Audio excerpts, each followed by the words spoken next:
நாம் ஒரு சில வசனங்களுக்கு நேராய் நாம் கடந்து போகலாம்.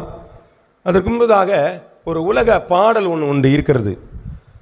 கேட்டிருக்கீங்களான்னு தெரியல. காண மயிலாட கண்டிருந்த வான்கோழி தானும் மதுவாக பாவித்து தானும் தன் பொல்லா சிறகை விரித்து ஆடினால் போலும் கல்லாதான் கற்றகவி அப்படிங்கிற ஒரு பாடல் ஒன்று உண்டு. அதுக்கு அர்த்தம் என்னதுன்னா, கல்லாதவன் கற்பவனை போல நடித்தாலும் கற்றவன் ஆக மாட்டான். படிக்காதவன் படித்தவனை போல் ஆக்ட் பண்ணலாம், ஆனால் படித்தவனை உடனே என்ன செய்ய முடியாதுங்க, இருக்க முடியாது. அதுதான் சொல்கிறாங்க, காண மயிலாட கண்டிருந்த வான்கோழி அப்படிலாம் வர்றதை பார்க்கலாம். இப்போது அந்த ஏன் இந்த போலியான ஒரு வாழ்க்கையை நமக்கு தெரியாமல் நம்ம என்ன செய்கிறாங்க, நாம் மாற்றி கொண்டு இருக்கிறோம். நாம் என்ன செய்கிறோம், ஒரு காரியத்தை பார்த்து இமிட்டேட் பண்ணுறோம் இல்லைங்களா. நடிகர்களை பார்த்து இன்றைக்கி நிறையா வாலிப பசங்களாம் என்ன பண்ணுறாங்க, இமிட்டேட் பண்ணி அவன் முடி வெட்டியிருக்கிறான், அவன் காசுக்காக முடி வெட்டிட்டு வருவான், அப்புறம் திரும்ப வளர்ந்துருக்கும். ஆனால் இவன் அதையே என்ன பண்ணியிருப்பான், முடியை வெட்டிகிட்டு இருப்பான், ட்ரௌசர்லாம் மேலே ஏறிக்கிட்டு இருக்கு. இப்போ வர இல்லைங்களா, பையனுடைய பேண்ட்டு ஆமாம் கீழேருந்து மேலே ஏறிக்கிட்டு இருக்கு, முக்கா பேண்ட்டாக வந்துக்கிட்டு இருக்குது. அது நல்லா இருக்குது. அந்த காலத்தில் ரிக்ஷாக்காரன் ஓட்டிகிட்டு இருந்தாங்க. ஆமாம் அதுதான் ஓட்டிகிட்டு இருந்தாங்க. இப்போ இவங்கெல்லாம் யார் ஆகிட்டாங்க, படிக்கிற பசங்களாம் இந்த மாதிரி ஆகிட்டாங்க. அது ஏன் ஸ்கூலில் கேட்கலங்கிறது நமக்கும் தெரியல. அது புரியுதுங்களா. அதே மாதிரி பிடிச்சி ஒட்டை வெட்டிக்கிறாங்க, கோடு போட்டுக்கிறாங்க. இதெல்லாம் பார்த்தீங்கன்னா யாரோ ஒருத்தன் செஞ்சதை இமிட்டேட் பண்ணுறாங்க. ஆனால் எப்பொழுதுமே இமிட்டேட் ஈஸி. நாங்கள் சொல்கிறது புரியுதுங்களா. நம்மளுடைய பேனாலாம் வச்சுருந்தாங்க தெரியுங்களா, ஆரம்பத்தில் இருந்த பேனாக்கள்லாம் நீங்கள் பார்த்துருக்கீங்க. ஃபவுண்டன் பென்னு ஒன்று இருந்துச்சு தெரியுங்களா. அப்படின்னு என்னங்க அர்த்தம் பாப்பா, தெரியுமா உனக்கு? யூத்துக்களுக்கு யாருக்கா தெரியுமா ஃபவுண்டன் பென்னா? தெரியுமா? தெரியுமா? தெரியாது. பால் பென்னா தெரியுமா? பால் பென்னு தெரியாது. சூப்பர். எதை வச்சு தான் எழுதிட்டு இருக்கீங்க?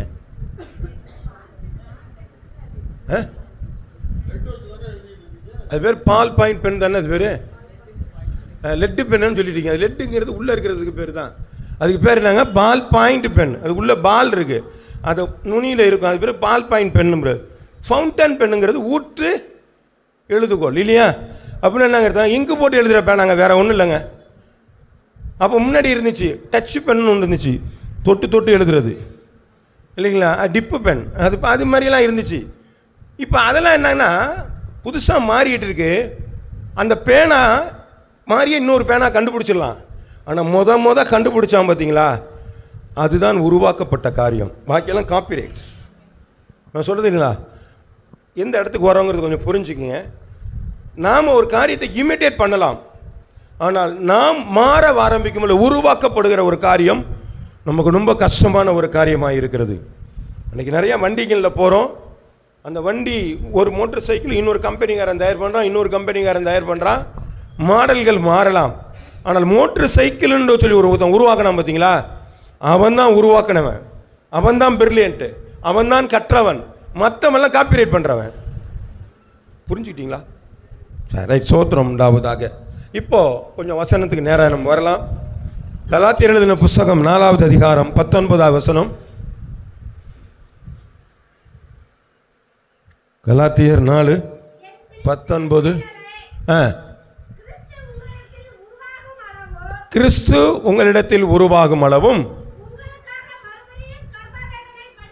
உங்களுக்காக மறுபடியும் கர்ப்ப வேதனைப்படுகிறேன். இப்போ பாருங்க, பவுல் அப்போஸ்தலன் சொல்றாரு, உங்களுக்குள்ள யார் உண்டாகணுமாங்க, கிறிஸ்து உருவாகும் அளவும் கர்ப்ப வேதனை அடைகிறேன். அப்படி ஆமேன். இப்போ இது புரியுதா உங்களுக்கு? ஒருவேளை ஆண்களுக்கு தெரியாது, ஆனால் பெண்களுக்கு நிச்சயமாக என்ன தெரியுங்க? ஆமாம் தெரியும். ஒரு பிள்ளை உருவாகி பிறக்கிறவரெலாம் என்ன இருக்குங்க, நிறையா பிரச்சனை. ஐயா இப்படி படுக்காத, அப்படி படுக்காத, இதை சாப்பிடாத, அதை சாப்பிடாத, நடக்காத, வேகமாக போகாத இல்லைங்களா, தூங்காத, நிறையா பிரச்சனை. அவங்க இந்த 10 மாதத்துக்குள்ளே அவங்கள போட்டு படுத்துகிற பாடு இல்லைங்களா, அவ்வளோ கஷ்டப்பட்டு அவ்வளோ கேர் எடுத்து அவங்க என்ன பண்ணுவாங்க, ஒரு பிள்ளைய பெற்றெடுக்க. அது வலி மிகுந்தது, அது வேதனை மிகுந்தது, ரொம்ப கஷ்டப்படுறாங்க. ஏனென்று சொன்னால் தன்னிடத்தில் உருவாகக்கூடிய அந்த கருவை சரியாக குழந்தையாக பெற்றெடுக்க அவங்க படுகிற பிரயாசங்கள் அதிகமாக இருக்கிறது. அல்லேலூயா. அதைத்தான் இந்த வேதவசனம் சொல்கிறது. அது எப்படி கஷ்டமாக இருக்கிறதோ, ஒரு மனிதனுக்குள்ளாக கிறிஸ்து உருவாகிறதற்கும் அவ்வளவு கர்ப்ப வேதனை அடையப்படுகிறது. ஆமேன். அப்படின்னா பவுல் அப்போஸ்தலன் என்ன சொல்றாரு அப்படின்னு பார்த்தோம்னா, நான் ஒருத்தனை போய் கிறிஸ்துவுக்குள்ளாக நான் உருவாக்குறதுக்கு அவனை போய் நான் பார்க்கணும். அவன் உடனே முடியாதுன்றான். அவன் எப்போ சொல்கிறானோ அப்போ போய் பார்க்கணும், அவன்கிட்ட பேசணும், அவனுக்காக உபவாசம் பண்ணணும், அவனுக்காக ஜெபம் பண்ணணும், போய் பேசி அவன் ஏளனப்படுத்தினாலும் திரும்பி அவன்கிட்ட போய் பேசணும், அவன் திட்டுனாலும் வாங்கிக்கணும், அடித்தாலும் வாங்கிக்கணும். இப்படி எதை செய்தாலும் நான் என்ன செய்கிறேன், வேதனையை கூட்டிக் கொண்டே இருந்தாலும் எப்படியாகிலும் அவனை நான் பெற்றெடுக்க வேண்டும் என்கிற அந்த வைராக்கியத்தை அவன் பெற்றிருந்தபடினால்தான் இந்த வார்த்தையை சொல்கிறான், ஒரு கிறிஸ்து ஒரு மனிதனிடத்தில் உருவாகும் அளவும் கற்ப வேதனை அடைகிறேன். Copyright easy. அவனுக்குள்ள ஒரு கிறிஸ்து உருவாகிறது கஷ்டமா இருந்துச்சு. Copyright easy. என்னங்க, அப்பா கிறிஸ்தவர், புள்ள காப்பிரைட் ஆயிடுச்சு. அவர் என்ன பண்ண, அப்படியே வளர்ந்துகிட்டு இருக்கார ஒளி அவருக்குள்ள உருவாகலை. அவர் தேடி போனாரா, ஏசுநாதர் நல்லவர் என்று ருசித்து பார்த்தாரா? ஒன்றும் இல்லை. அப்பா கிறிஸ்தவர், அவர் என்ன பண்ணார், பிள்ளைங்க கிறிஸ்தவர். சர்ச்சுக்கு கூட்டு போறீங்களா, நான் சர்ச்சுக்கு கூட்டு போகிறேன். அந்த பையன் என்னைக்காவது ஏன் என்ன கிறிஸ்தவன் ஆக்குனீங்கன்னு கேட்டிருக்கானா? இல்லை. ஏன்? காப்பிரைட். அப்படியே அப்பா சொன்னார் அதை கேட்குறேன். பாக்கியெல்லாம் அப்பா சொன்னாலும் கேட்க மாட்டாங்க இல்லைங்களா? நான் சொல்ல புரியுதுங்களா? பாக்கியெல்லாம் அப்பா சொன்னார்னு வச்சுங்க, அதெல்லாம் கேட்க மாட்டாங்க. ஆனால் இதை மட்டும் என்ன பண்ணுவாங்க, எங்கள் அப்பா சொன்னாருங்க கிறிஸ்தவன்னா, அதனால் நானும் கிறிஸ்தவன் ஆகிட்டேன். கர்த்தரை நாம் மகிமைப்படுவதாக. காப்பிரைட்டான வாழ்க்கைகள் இன்றைக்கி அதிகமாக இருக்கிறது. எங்கள் வீட்டில் பாரம்பரியமாக நாங்கள் கிறிஸ்தவங்க, அது நாங்கள் கிறிஸ்தவங்க நாங்கள். ஆனால் பவுல் அப்போஸ்தலன் சொல்கிறான், கிறிஸ்து உருவாகும் அளவும் நான் கற்ப வேதனைப்படுகிறேன். அப்படின்னா என்னங்க, அந்த அவனுக்குள்ளாக உருவாகிறது எவ்வளவு ஒரு கஷ்டமான காரியம் என்பதை அவன் உணர்கிற. வசனத்தை வாசிக்கலாம். யோவான் எழுதின புஸ்தகம் 16வது அதிகாரம் 21வது வசனத்தில் வாசிக்கிறோம். ஒரு பிள்ளையை பெற்றெடுக்கிற ஒரு சகோதரி என்ன சொல்றாளாம், வாசிங்க. ஸ்திரீயானவளுக்கு பிரசவ காலம் வந்திருக்கும் பொழுது அவள் துக்கம், ஐயோ எனக்கு டெலிவரி ஆக போகுது, பயமாக இருக்குது, இதுக்கு மேலே நான் வருவேனா செத்துருவேனா இருக்குதுக்கலாம். அந்த டெலிவரி டைமில் செத்துட்டா என்ன பண்ணுறது? அப்போ இப்படியெல்லாம் பல பயமானோடு என்ன துக்கம் அடைகிறாள். பிள்ளை பெற்றவுடனே ஒரு மனுஷன் உலகத்திலே பிறந்தான் என்ற சந்தோஷத்தினாலே அவர் உபத்திரவத்தை நினைக்கவில்லை. பிள்ளையை பெற்றதுக்கு அப்புறம் என்ன பண்ணாங்க, வலியெல்லாம் எங்கே போச்சுன்னே தெரியல, நமக்கு அவ்வளோ சந்தோஷம் வந்துருச்சு, நான் ஒரு பிள்ளை எனக்கு வந்துருச்சியான்னு சொல்லி அவங்க என்ன பண்ணுறாங்க, ஒருத்தருக்கு மகிழ்ச்சியே காணுமே. ஆமென். கர்த்தரை நாம் மகிமைப்படுவதாக. இப்போ பிறந்தோன்னே அவங்களுக்கு ஒரு சந்தோஷம் இருக்கிறது. அதுபோல கர்த்தர் எனக்குள்ளே பிறந்திருப்பார் என்று சொன்னால் அது உலகம் தரக்கூடாத ஒரு சமாதானம் எனக்குள்ளே வந்திருக்கும். அல்லேலூயா. எதை பற்றி நான் யோசிக்க மாட்டேன், எதை குறித்து நான் சிந்திக்க மாட்டேன். என்னோடு கூட இருக்கிறவர் பெரியவர் என்பதை நான் உணர்ந்திருக்கிறேன். வேதத்தில் இருக்கிற அநேக பரிசுத்தவான்களோட வாழ்க்கையில் கர்த்தர் உருவாகினபடினால்தான் அவர்கள் அநேக காரியங்களை, அவர்களால் வல்லமையான காரியங்களை அவர்களால் செய்ய முடிந்தது. கர்த்தருடைய நாமம் மகிமைப்படுவதாக. தலைகளை தாழ்த்தி நாம் ஜெபிப்போம். பரிசுத்தம் உள்ள எங்கள் நல்ல பிதாவே, இந்த நல்ல வேளைக்காய் உமக்கு நாங்கள் நன்றி செலுத்துகிறோம். ஆண்டவரே, கிறிஸ்து ஒரு மனிதனிடத்தில் உருவாகிறது ஒரு கற்ப வேதனையான காரியம் என்பதை நாங்கள் பார்க்கிறோம். ஆண்டவரே கர்த்தாவே, நாங்கள் ஒரு காப்பி அடித்த ஒரு கிறிஸ்தவர்களாக அல்ல, தலைமுறை கிறிஸ்தவர்களாக அல்ல, கிறிஸ்து உருவாக்கப்பட்ட ஒரு மனிதனாக எங்களை மாற்றும்படியாய் கூட ஒப்புக் கொடுக்கிறோம். பொறுப்பெடுத்துக் கொள்ளுங்க, ஆசீர்வதிங்க. இயேசுவின் நாமத்தில் ஜெபிக்கிறேன் நல்ல பிதாவே, ஆமென். வாசிக்கலாம் இன்னொரு வசனத்தை கூட. அப்போஸ்தலர் எழுதின புஸ்தகம் 19வது அதிகாரம் 13லிருந்து 16 வசனங்கள் வரை.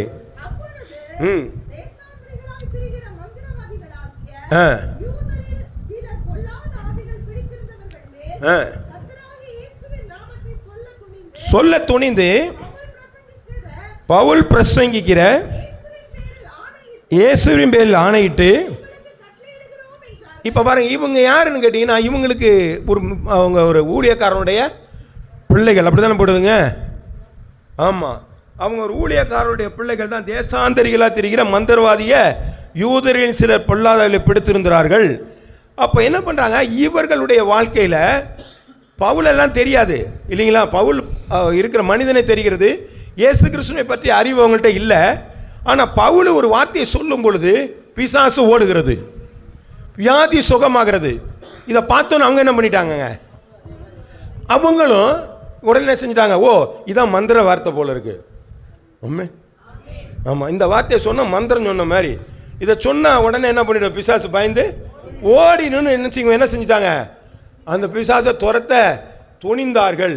அப்போ என்ன ஆயிடுச்சுங்க, வாசிங்க தொடர்ந்து. பாருங்க, பிரதான ஆசாரியாரா இருக்கான் ஒருத்தன். அவனுடைய இப்ப புரியுதுங்களா? அப்பாவுடைய பிள்ளையா இருக்கிறவரு, அப்பாவுடைய பிள்ளையா இருக்கிறவருக்கு ஆண்டவரை பத்தி தெரியல. ஆனா இவர் என்ன பண்றாருங்க, சொன்ன மந்திரம் போல இருக்குன்னு சொல்லி சொல்ல ஆரம்பிச்சிட்டார். வாசிங்கம்மா. 7 பேர் இப்படி செய்தார்கள். பொல்லாத ஆவி அவர்களை நோக்கி, இயேசுவையும் அறிவேன், பவுலையும் அறிவேன், நீங்கள் யார்? ஹலோ, புரியுதா? பவுல தெரியுது, இயேசுவை தெரியுது. ஏன்? அவங்களுக்குள்ள ஆண்டவர் உருவாகி இருக்கிறார். ஆனா உங்களை யாருன்னு எனக்கு தெரியல. ஏன்? உங்கள்ட்ட யார் இல்லை அப்படி யார் சொல்றா? பிசாசு சொல்லுது. நம்மள்ட்ட இயேசு இருக்கிறாரா இல்லையான்னு யாருக்கு தெரியுது? அப்ப நம்ம எங்க நிக்கிறோம்? ஆமே, பிசாசுக்கு தெரிஞ்சிருச்சு. நீ யாருப்பா? நீ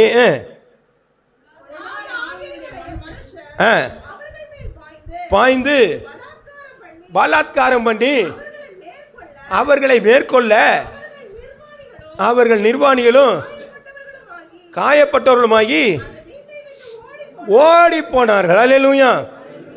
பிரச்சனைன்னு வரும் பொழுது கிறிஸ்து உருவாகாத எந்த மனுஷனும் ஓடி போய் விடுவான்.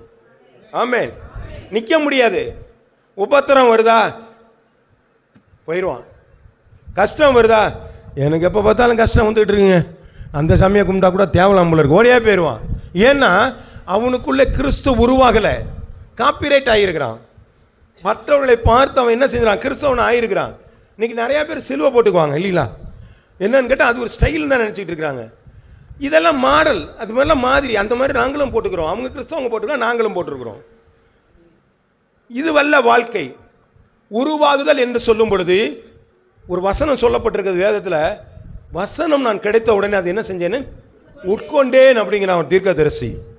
அப்போ அந்த வசனம் எனக்குள்ளாக போய் அது உள்ளே சார்ந்து செரித்து அது இரத்தத்தோட கலந்து என்னுடைய சரீரம் முழுவதும் அந்த வசனங்கள் இருக்கிறது.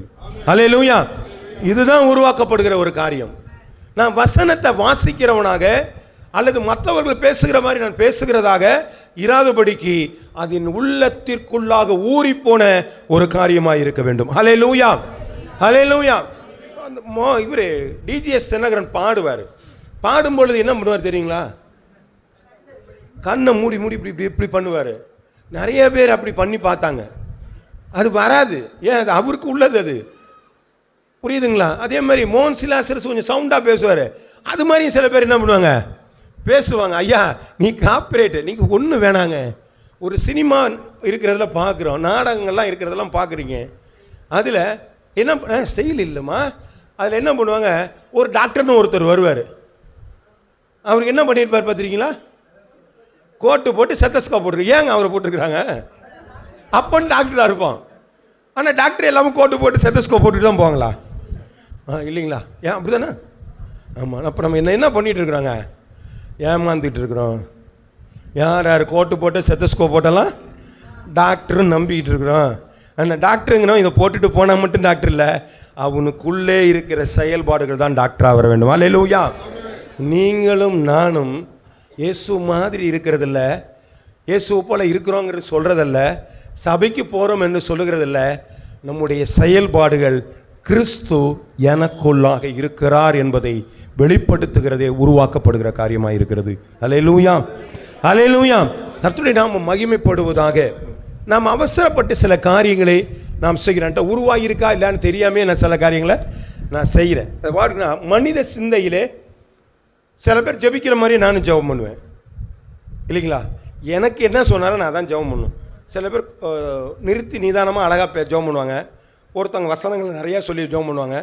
நானும் அது மாதிரியே ஜெபம் பண்ணணும்னு சொல்லி அதே மாதிரி நம்மளை என்ன செய்ய வேண்டியதில்லை, அதெல்லாம் தேவையில்லை. நீங்கள் ஒரு வார்த்தை சொன்னாலே ஆண்டவர் கேட்பார். அது உங்களை எப்படி உருவாக்கினாரோ நீங்கள் அப்படி பண்ணுங்கள். உங்களை ஏதோ ஒரு காரியத்துக்கு உருவாக்கி இருக்கிறாரு, அது மாதிரியே நீங்கள் நடக்கணும். அடுத்தவங்க பார்த்து நீங்கள் என்ன செய்யாதீங்க. வாசிங்க ஆதியாகமம் புஸ்தகம் 16வது அதிகாரம் 1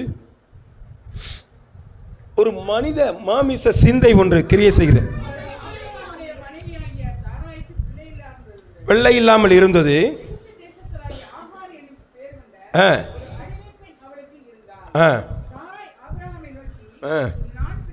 நான் பிள்ளை பெறாதபடிக்கு என் கற்பத்தை அடைத்திருக்கிறார். என் அடிமை பெண்ணோடு சேரும். ஒருவேளை அவளால் என் வீடு கட்டப்படும் என்றால் சாராயின் வார்த்தைக்கு முடிஞ்சு போச்சு கல்யாணம். இவனுக்கு என்னங்க, இன்னொரு கல்யாணம் பண்ணிக்கிறேன்னா அவன்ட்டாங்க. அப்போ இவங்க என்ன சொன்னாங்க? ஆண்டவருடைய வார்த்தை என்ன? உன்னை நான் பெரிய ஜாதி ஆக்குவேன்னு சொன்னார். அப்போ யாரை வச்சு சொன்னார்? சாரால வச்சு தான் சொன்னார் அவர், இல்லைங்களா? உன்னை நான் அடிமை பெண்ணை வச்செல்லாம் பேசலை. அடிமை பெண்ணை உங்களுக்கு சுதந்திராவளி அல்ல, அடிமை பெண்ணை பற்றி சொல்லலை. ஏன் என்று சொன்னால், ஒரு அடிமை பெண்ணுக்கு பிள்ளை பிறந்தால் பிள்ளை மட்டும்தான் சொந்தமாடி, அந்த அடிமை என்ன செய்யாது? சொந்தமாகாது. கர்த்தருடைய நாம மகிமைப்படுவதாக. அப்போ இந்த வேத வசனம் சொல்கிற பிரகாரமாய் அவள் என்ன நினைக்கிறா? எனக்கு பிள்ளை இல்லாமல் இருக்குது, ஆனால் என்னுடைய அடிமை பெண்ணுக்கு ஒரு குழந்தை கிடைக்குமா, அது என் பிள்ளைய நான் எடுத்து வளர்த்துக்குவேன், அதனால் நீ அவளை திருமணம் பண்ணிக்க என்று சொல்லி ஆபிரகாமுக்கு என்ன செய்கிறா? ஒரு ஐடியா கொடுக்கறத பார்த்தா ஆபிரகாம் அந்த ஐடியா ஏற்றுக்கொண்டார். பிறந்தது பேர் என்னங்க? அல்ல, அது பேர் என்ன? இஸ்மவேல்.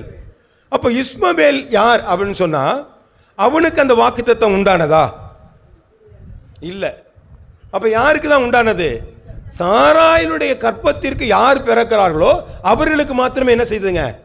அந்த காரியம் உண்டாயிருந்தது. கர்த்தருடைய நாமம் மகிமைப்படுவதாக.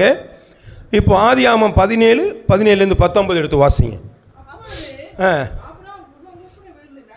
நகைத்து 100 வயதானவருக்கு பிள்ளை பிறக்குமோ,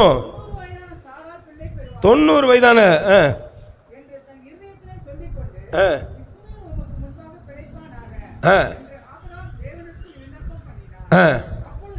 அப்பொழுது தேவன், உன் மனைவியாகிய சாரால் நிச்சயமாய் உனக்கு ஒரு குமாரனை பெறுவாள், அவனுக்கு ஈசாக்கு என்று பெயரிடுவாயாக.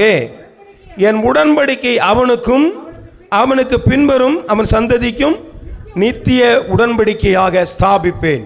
அப்போ ஆண்டவர் ஒரு நபரை செலக்ட் பண்ணுறார். சாரால் மூலமாக தான் பிறக்கணும். ஆபிரகாமுக்கும் சாராளுக்கும் பிறக்கிற பிள்ளையை தான் உடன்படிக்கை பண்ண போகிறேன். நீ உன் இஷ்டத்துக்கெல்லாம் நீ அடிமை பண்ணெல்லாம் விட்டு குழந்தை பிறந்துக்கிட்டு அந்த பிள்ளைக்கு என்ன செய்யாதுங்க? உடன்படிக்கை கிடையாது, பரிசு பொருள் தான் கிடைக்கும். ஆமே. அப்போ நான் ஒரு நீதியை நினைக்கிறேன். நான் இப்படி வாழ்ந்துட்டா நான் சரியாக இருக்கும், நான் ஒரு கோயிலுக்கு போயிட்டா சரியாக இருக்கும், நான் ஜபம் பண்ணிட்டா சரியாக இருக்கும், நான் உபவாசம் பண்ணுறேன்னு சொல்லிட்டா சரியாக இருக்கும், நான் வேதங்களை வாசிக்கிறேன்னு சொன்னால் சரியாகட்டும். இல்லைங்க, அது தேவ நீதியின்படியாக நடக்கிறதா? நீங்கள் வேத வசனத்தை வாசிப்பீர்களானால் தேவ நீதியின்படி வாசிக்கிறீர்களா அப்படின்னு என்ன அர்த்தங்க? அதன்படி நடக்கிற மாதிரி நீங்கள் வாசிக்கிறீங்களா அல்லது பேரளவுக்கு வாசிக்கிறீங்களா? ஆமே. அப்போ நான் ஜெபம் பண்ணுறேங்க, ஜெபம் பண்ணும்போது தேவ நீதிக்காக நான் ஜெபம் பண்ணணும் அப்படின்னு என்ன அர்த்தங்க? நான் உண்மையாகவே ஜெபம் பண்ணணும். நான் வசனங்களெல்லாம் சொல்லி ஜெபம் பண்ணுறதுனால எனக்கு ஆண்டவர் என்னை கேட்டுருவார், ரொம்ப நேரம் நான் ஜெபம் பண்ணுறதுனால நான் ஆண்டவர் கேட்டாருவா அப்படின்னு நம்ம நினைக்க முடியாது. ஆண்டவர் சொல்கிறார், உன் நாவிலே சொல் பிரபாதருக்கு முன்பதாகவே நான் அதை அறிந்திருக்கிறேன். அப்போ நான் என்ன சொல்ல போகிறேனே ஆண்டவருக்கு தெரியும். ஆனால் என்னுடைய ஜெபம் நீதியாக இருக்கப்பட வேண்டும். அல்லேலூயா. ஒருத்தர் ரோட்டில் உட்காந்து ஒருத்தன் ஜெபம் பண்ணான் இல்லையாங்க, இங்கே ஒருத்தன் என்ன ஜெபம் பண்ணான்? நான் உபவாசம் பண்ணுறேன் ஆண்டவரே, ரசம் வாங்க கொடுக்குறேன் ஆண்டவரே அப்படியெல்லாம் சொல்லி பார்த்தாரு ஒருத்தர். ஆனால் அங்கே உட்காந்துருக்க ஆயாக்காரன் என்ன சொன்னாருங்க? நான் பாபின்னு சொல்லி ஜெபம் பண்ண ஆரம்பித்தான். ஆண்டவர் அங்கே போய் நின்றார். ஆமே. அப்போது ஜெபம் நீதியாக இருக்கிறதா? அழகாக ஜெபம் பண்ணுறது வேறு. நீங்கள் அழகாக ஜெபம் பண்ணிக்கிட்டே இருக்கலாம், அது ஒன்றும் தப்பு கிடையாது, நீங்கள் ஜெபம் பண்ணுறது. ஆனால் தேவ நீதி மாத்திரமே தேவ சமூகத்தில் ஜெபத்தை கொண்டு போய் சேர்க்கிறதா இருக்கிறது. ஆமேன். திறப்பிலே நிற்கவும் சுவரை அடைக்கத்தக்கவும் ஒரு மனுஷனை நான் தேடினேன், ஒருவனையும் காணேன். பாருங்க, அப்படின்னா என்ன அர்த்தங்க? எனக்கு திறப்புல நின்று ஜெபம் பண்ணா அழுவணும். கர்த்தருடைய நாமம் மகிமைப்படுவதாக. நம்முடைய விஸ்வவாணியினுடைய ஒருத்தர், அவர் மறந்துட்டேன் அவர் பேர், எமில் ஜெபசிங். யாருக்கா பார்த்துருக்கீங்களா அவரை? எமில் ஜெபசிங்கை. சரி, அப்போ அப்படி ஒரு ஊழியக்காரர், நல்ல ஊழியக்காரர். அவர் நிறைய ஜெபம் பண்ணக்கூடியார். ரொம்ப பழைய ஆட்களுக்கு தெரியும். பாடல் பாடுறது மட்டும் இல்லை, ரேடியோவில் காலையில் செய்தியை முத ஆரம்பிச்சது அவர் தான், எமில் ஜெபசிங். வாய்ஸ் கேட்டிருக்கீங்க. எமில் ஜெபசிங் நல்ல ஒரு கர்த்தருடைய கிருபையால் அப்படிப்பட்ட பரிசுத்தவான்களோடு கூட ஒரு 3 நாள் தங்கும்படியாக எனக்கு நேரம் கிடச்சிது. இதில் குற்றாலத்தில் போய் தங்கியிருந்தோம். அந்த விஸ்வானியுடைய மீட்டிங்கில் ரொம்ப கொஞ்சம் பேர் தான், ஒரு 15-20 பேர் தான் இருந்தோம். அதில் அவரும் இருந்தார். அப்போ அவர்கிட்ட பேசிட்டு இருக்கும்போது நிறையா ஜெபம் பண்ணாங்க. அப்போ ஜெபம் பண்ணும்பொழுது வேறு ஏதாவது உங்களுக்கு ஒரு கருத்துக்கள் இருந்தால் சொல்லலாம் அப்படின்னு சொல்லி அவர் கேட்டார், எம்எல் கேட்டார். அப்போ நான் சொன்னேன், நீங்கள் எல்லாருக்காக நீங்கள் ஜெபம் பண்ணுறீங்க ஐயா, அந்த கண்டக்டராக்கு மட்டும் ஜெபம் பண்ணலையே, டிரைவருக்கு நீங்கள் ஜெபம் பண்ணல.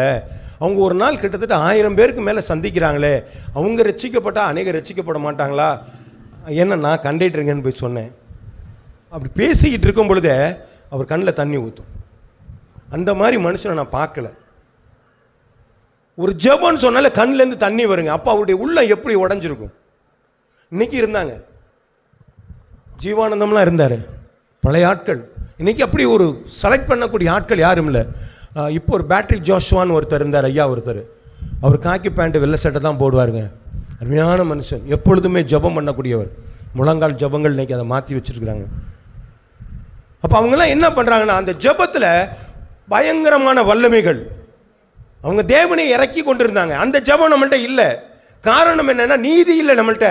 நாம் ஏதோ வேண்டுதலுக்கு எனக்கு அது வேணும் இது வேணும்னு சொல்லி ஆண்டவரை ஒரு சூப்பர்மெண்ட் ஆக்கி ஏதோ நம்முடைய வேலைக்காரன் நம்ம வேலைக்கு வாங்க போகிற மாதிரி நிறையா பேசிக்கிட்டு இருக்கிறோமே, அது இல்லைங்க. உங்களுக்குள்ளே கிறிஸ்து உருவாகி இருந்தால் உங்களுடைய ஜெபங்கள் நீதியாக இருக்கும், உங்களுடைய வேத வாசிப்பு நீதியாக இருக்கும், உங்களுடைய சபை வருகை நீதியாக இருக்கும். அல்லேலூயா. அது இல்லைன்னா மாறாது. கர்த்தருடைய நாமம் மகிமைப்படுவதாக. வாசிக்கலாம் அதே சமயத்தில் என்னாகம புஸ்தகம் 12வது அதிகாரம் 1 வசனம் வாசிங்க. அப்புறம் 2 7 வசனங்கள் வரை வாசிக்கலாம்.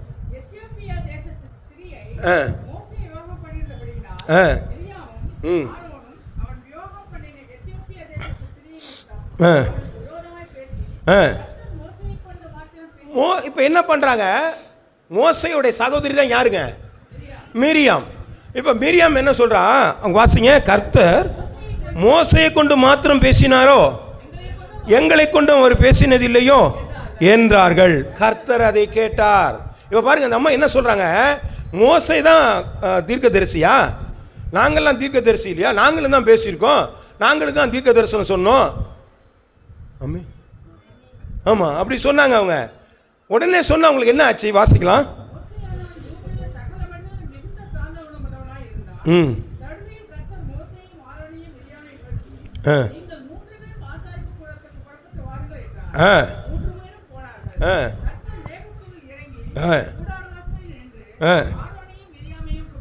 ஆரோனையும் மிரியாமையும் கூப்பிட்டார், போனார்கள். என் வார்த்தையை கேளுங்கள் இருந்தால். இப்ப என்ன சொல்லியிருக்காருங்க அவருங்க, உங்களுக்குள்ள ஒரு தீர்க்கதரிசி இருந்தா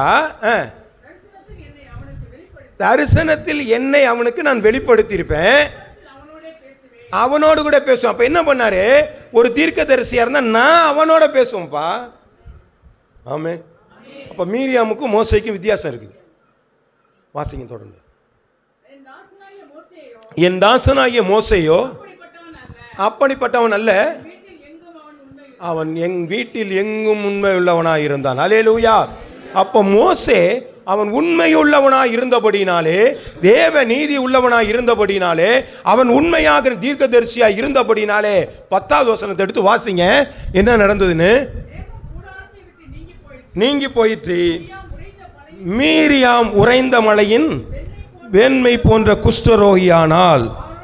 ஆரோன் மீரியாமை பார்த்து, இப்போ பாருங்க என்ன பண்ணுச்சுங்க, மோசேக்கு விரோதமாக அந்த அம்மா என்ன சொல்ற, நானும் தீர்க்கதரிசி தான், நீ மட்டும்தான் தீர்க்கதரிசியா, நானும் தீர்க்கதரிசி தான், எனக்கும் வசனம் தெரியும்ல, நானும் பேசுவேன்ல. அதான் சொன்னிச்சு, நான் வெளிப்படுத்தி காண்பிப்பேன் என்று சொன்னதுனால இப்போ அடையாளப்படுத்துறாரு. நீ வாயை நொம்ப பேசுறன்னு சொல்லி என்ன பண்ணிட்டாரு, உன்னுடைய கூடாரம் மட்டும் இல்லை பாளையத்தை விட்டு நீ வெளியில் போகணும்னு சொல்லி குஷ்டரோகி ஆக்கி இருக்கிறார். அல்லேலூயா. அதுக்கப்புறம் ஜெபம் பண்ணாங்க, மாறியது, திரும்பி வந்தாங்க. ஆமென். கர்த்தருடைய நாம மகிமைப்படுவதாக.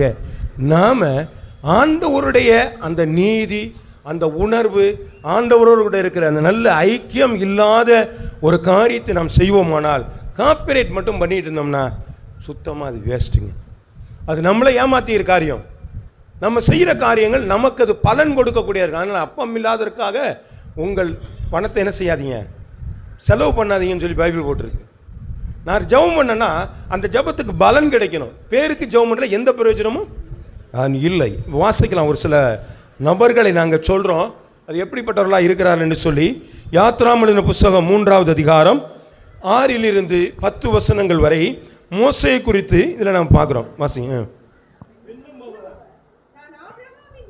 நான் ஆபிரகாமின் தேவனும் ஈசாக்கின் தேவனும் யாக்கோப்பின் தேவனுமாகிய உன் பிதாக்களுடைய தேவனாய் இருக்கிறேன் என்றார்.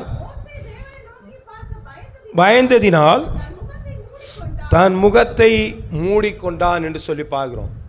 இவன் இப்படியே போய் பார்க்குறான். அந்த இடத்துல என்ன நடக்குதுங்க? ஒரு முட்செடி எரிகிறது. அந்த முட்செடியை பார்த்தோன்னா என்னன்னு கொண்டு எல்லாருக்கும் உள்ளது தான், அது எரியுது. ஆனால் உள்ளே என்ன செய்யலை, கருகலை. அப்படி கிட்ட போய் பார்க்குறதுக்காண்டி போகிறார் அவர் என்ன சொல்கிறாருங்க? அவர் பாதரட்சையை கலட்டி போடு. நீங்கள்லாம் வர்றதுன்னா என்ன இருக்கணும்? ஆண்டவர் இப்போ என்ன சொல்கிறாரு? நீ ஒரு சில காரியங்களை வெளியில் விட்டுட்டு வந்தால் தான் உள்ளே என்ன செய்யலாம், அவன் அங்கேயே அலோவ் பண்ணுறாரு. அப்படி தான் சொல்லியிருக்கிறார். சரி, பாதரட்சை கழட்டி போட்டு தேவையில்லாதெல்லாம் கொண்டு வராத. அது என்ன பண்ணு, அது வெளியில் போட்டு நீ வான்னு சொல்லி வந்தார், பேசினார். யாருன்னு சொல்கிறார் அவர்? நான் ஆபிரகாமின் தேவனும் ஈசாக்கின் தேவனும் யாக்கோப்பின் தேவனுமாக இருக்கு. அப்படி ஏங்க இந்த 3 பேரை சொன்னாங்க? ஆபிரகாம், ஈசாக்கு, யாக்கோப்பு. யோசப்பெல்லாம் சொல்லலையா? ஏங்க ஏன் ஆபிரகாமின் தேவன் தான், நோவாவுடைய தேவன்லாம் இல்லையா? ஆபிரகாமின் ஈசாக்கின் யாக்கோப்பின் தேவன் ஏன் சொல்கிறாங்க தெரியுதா? என்னம்மா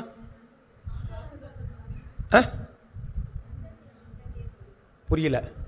சந்ததிங்கிறீங்களா? ஆபிரகாம் ஈசாக்கு யாக்கோப்போடு கூட உடன்படிக்கை பண்ணியிருக்கிறார். முதல் உடன்படிக்கை ஆபிரகாமோடு பண்ணார். அப்புறம் அந்த உடன்படிக்கை ரிமைண்டர் பண்ணி அவங்கள என்ன பண்ணுறாங்க, அவரை ஆமாம் திரும்ப ரினியூ பண்ணிக்கிட்டே இருக்கிறார். 2 பேர்ட்டையும் திரும்ப அவர் என்ன செய்கிறாருங்க, ரினியூ பண்ணுறார். அதனால் 3 பேரும் உடன்படிக்கைக்கு உள்ளான இருந்தவர்கள். அதனால தான் ஆபிரகாமின் தேவனும் ஈசாக்கின் தேவனும்.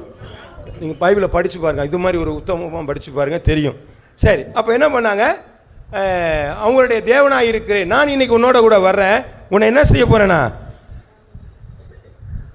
உன் பிதாக்களுடைய தேவனாக இருக்கிறேன் என்றால் மோசே தேவன் நோக்கி பயந்தினால் தன் முகத்தை மூடிக்கொண்டான். இப்போ 3வது அதிகாரம் 10ஆம் வசனத்தை வாசிங்க.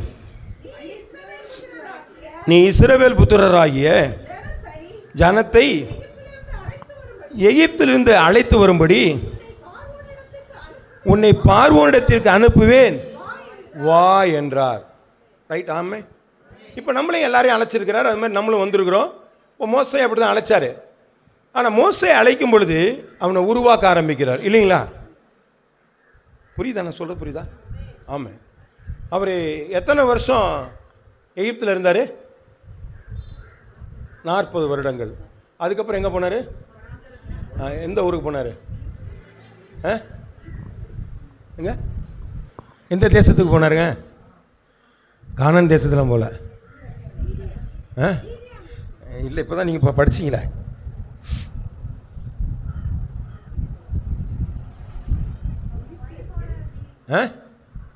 சரி, நீங்கள் அப்புறமேல பாருங்கள். அதை உங்களுக்கு இதெல்லாம் ஒரு சின்ன சின்ன காரியத்தை ஞாபகப்படுத்தி நீங்கள் போய் வீட்டில் தேடுங்க. சரி, அடுத்த இடத்துல 40 வருஷம் ஆடு மேய்ச்சிட்டு இருந்தார் மாமனார் வீட்டில், இல்லைங்களா? எத்ரோ வீட்டில் போய் என்ன பண்ணார்? அந்த எத்ரோ விழுந்த நாடு தான் அவன் இருந்தது. எத்தனை வருஷம் அங்கே இருந்தாருங்க? அங்கே 40 வருஷம் இருந்தார். அடுத்த 40 வருஷம் எங்கே இருந்தாருங்க? வனாந்தரத்தில் இருந்தார். ஆமே. அப்போ எவ்வளோ வயசு அவருக்கு? 120 வருஷம் இருக்குங்களா? இந்த 120 வருஷத்தில் இந்த 40 வருட காலங்கள் அநேக காரியங்களை கற்றுக்கொள்ளும்படியாக பார்வோனிடத்தில் கொண்டு போயிருக்கிறார். அல்லேலூயா. எல்லா ஞானமும் பெற்றுக்கொள்ளணும், எல்லா கலைகளையும் கற்றுக்கொள்ளணும். 40 வருஷம் போனார். அதுக்கப்புறம் 40 வருஷம் எங்கே போனாருங்க? ஆமாம், அந்த ஆடை மேய்ச்சி அது என்னென்ன பண்ணுதோ எல்லாத்தையும் என்ன பண்ணுறாங்க, கஷ்டப்படுத்துகிறாரு. 40 வருஷம் அதை கஷ்டப்படுத்துகிறாரு. அதுக்கப்புறம் இப்போ மலைக்கு மேலே வந்தாச்சு. இந்த மலைக்கு மேலே சீனாய் மலையில் ஏறு இறங்கு, நீ போய் சொல்லிட்டு வாங்குறாரு. மலையில் போய் நின்றுட்டு ஆண்டவர் என்ன ஆண்டவர் என்னாரு, நீ போய் ஜனங்கள்ட்ட போய் பரிசுத்தப்படுத்திட்டு வா. அவர் போய் பரிசுத்தப்படுத்தி திரும்பி ஏறுவார். நீ ஜனங்கள்கிட்ட போய் சொல்லி இந்த காரியத்தை செய்யுன்னு சொல்லுவார். திரும்பி அவர் இறங்கி வருவார். இப்போ இந்த மனிதன் திரும்ப திரும்ப திரும்ப திரும்ப மலையில் ஏறி ஆண்டவர்கிட்ட போயிட்டு திரும்ப ஜனங்கள்கிட்ட ஆண்டவர்கிட்ட போகிறது, ஜனங்கள்கிட்ட வர்றது, இப்படியாக ஆண்டவர் அவனை உருவாக்க ஆரம்பிக்கிறார். அல்லேலூயா. சொல்ல புரியுதுங்களா? அதனால தான் அவனை ஒரு தலைமைத்துவத்துக்கு அவனால் என்ன செய்ய முடிஞ்சது, கொண்டு வர முடிந்தது. அந்த வருஷங்கள் அத்தனை லட்சம் ஜனங்களையும் அவன் நடத்துகிறதுக்கு ஒரு நல்ல தலைவனாக இருக்கிறதற்கு காரணம் அவனை ஆண்டவர் கொஞ்சம் கொஞ்சமாக உருவாக்கினார். இல்லைங்களா? அவன் போய் பார்வன் கேட்க மாட்டானே, நீ அப்படியா உன் கையை கொண்டு போய் சட்டைக்குள்ளே போடு, வஸ்திரத்தில் போடு, குஷ்டராயிடுச்சா திரும்ப கையை போடு சொல்லி காட்டுறார். இந்த மாதிரிலாம் செய்யி, கோல் இருக்கா எடுத்து கீழே போட்டுப்பாரு. அப்போ ஒவ்வொரு நாளும் அவனை இந்த 10 வாதைக்குள்ளே கொண்டு போகும்பொழுது ஒவ்வொரு நாளும் அவன் என்ன செய்கிறாருங்க, அவனோட பேசி இதை செய் அதை செய் இதை செய்ன்னு சொல்லி அவனுக்கு சொல்லி கொடுத்து கொண்டே இருக்கிறார். அல்லேலூயா. கல்லை கொடுத்தா உடைச்சிட்டார் இல்லையா? 10 கட்டளை எழுதின ஆண்டவரே கல் உடச்சி செதுக்கி எல்லாம் கொடுத்து எழுதி கொடுத்தாரு. அதை கொண்டு போய் உடச்சிட்டார் அவர். திரும்ப என்ன பண்ணா, நீ அந்த மாதிரி கல்லை போய் செதுக்கி கொண்டாடான்ட்டார் அவர். வேலை பண்ணிட்டு என்ன பண்ணியிருக்கிறான், ஒரு கல்லை கல்லை ஆக்கி பாறையை எடுத்து அவன் உடச்சி அவன் எவ்வளோ கஷ்டப்பட்டுருப்பான் யோசிச்சு பாருங்கள். ஈஸியாக நம்ம படிச்சிட்டோம்.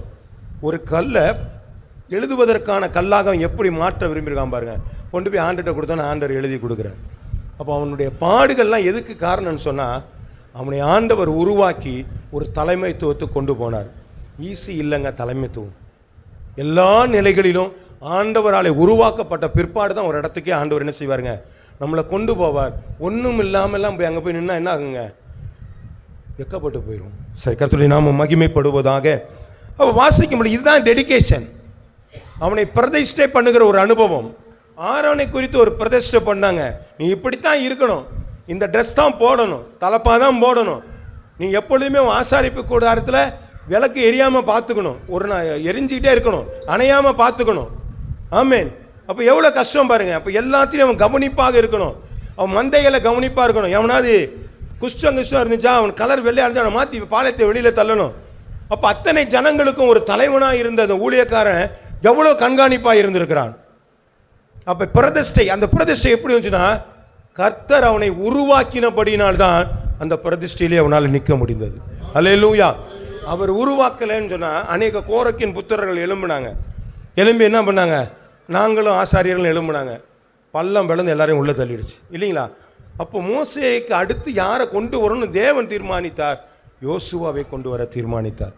ஆண்டவர் சொன்னார், நான் மோசையோடு கூட இருந்தது போல நான் உன்னோடு கூட இருக்கிறேன். ஏன், அடுத்த ஆளை ஆண்டவர் தான் உருவாக்கி கொடுத்தார ஒழிய தன்னால் அடுத்து 100 ஆள் இருக்கானே, இவனுடைய பையன் இருக்கானே, அப்படியெல்லாம் கிடையவே கிடையாது. அது காப்பிரைட். ஆண்டவர் உருவாக்கி வைத்திருக்கிற ஒரு மனுஷன் மட்டுமே தான் ஆண்டவருடைய காரியங்களை சரியாக அவன் செய்ய முடிகிறதா இருக்கிறது. இன்னொரு ஆளை நான் அவரை காட்டுறேன். 1 ராஜாக்கள் 19வது அதிகாரம் 19வது வசனம். 1 ராஜாக்கள். அப்படியே அவன் அவ்விடம் விட்டு புறப்பட்டு போய் 12 ஏர் பூட்டி உழுத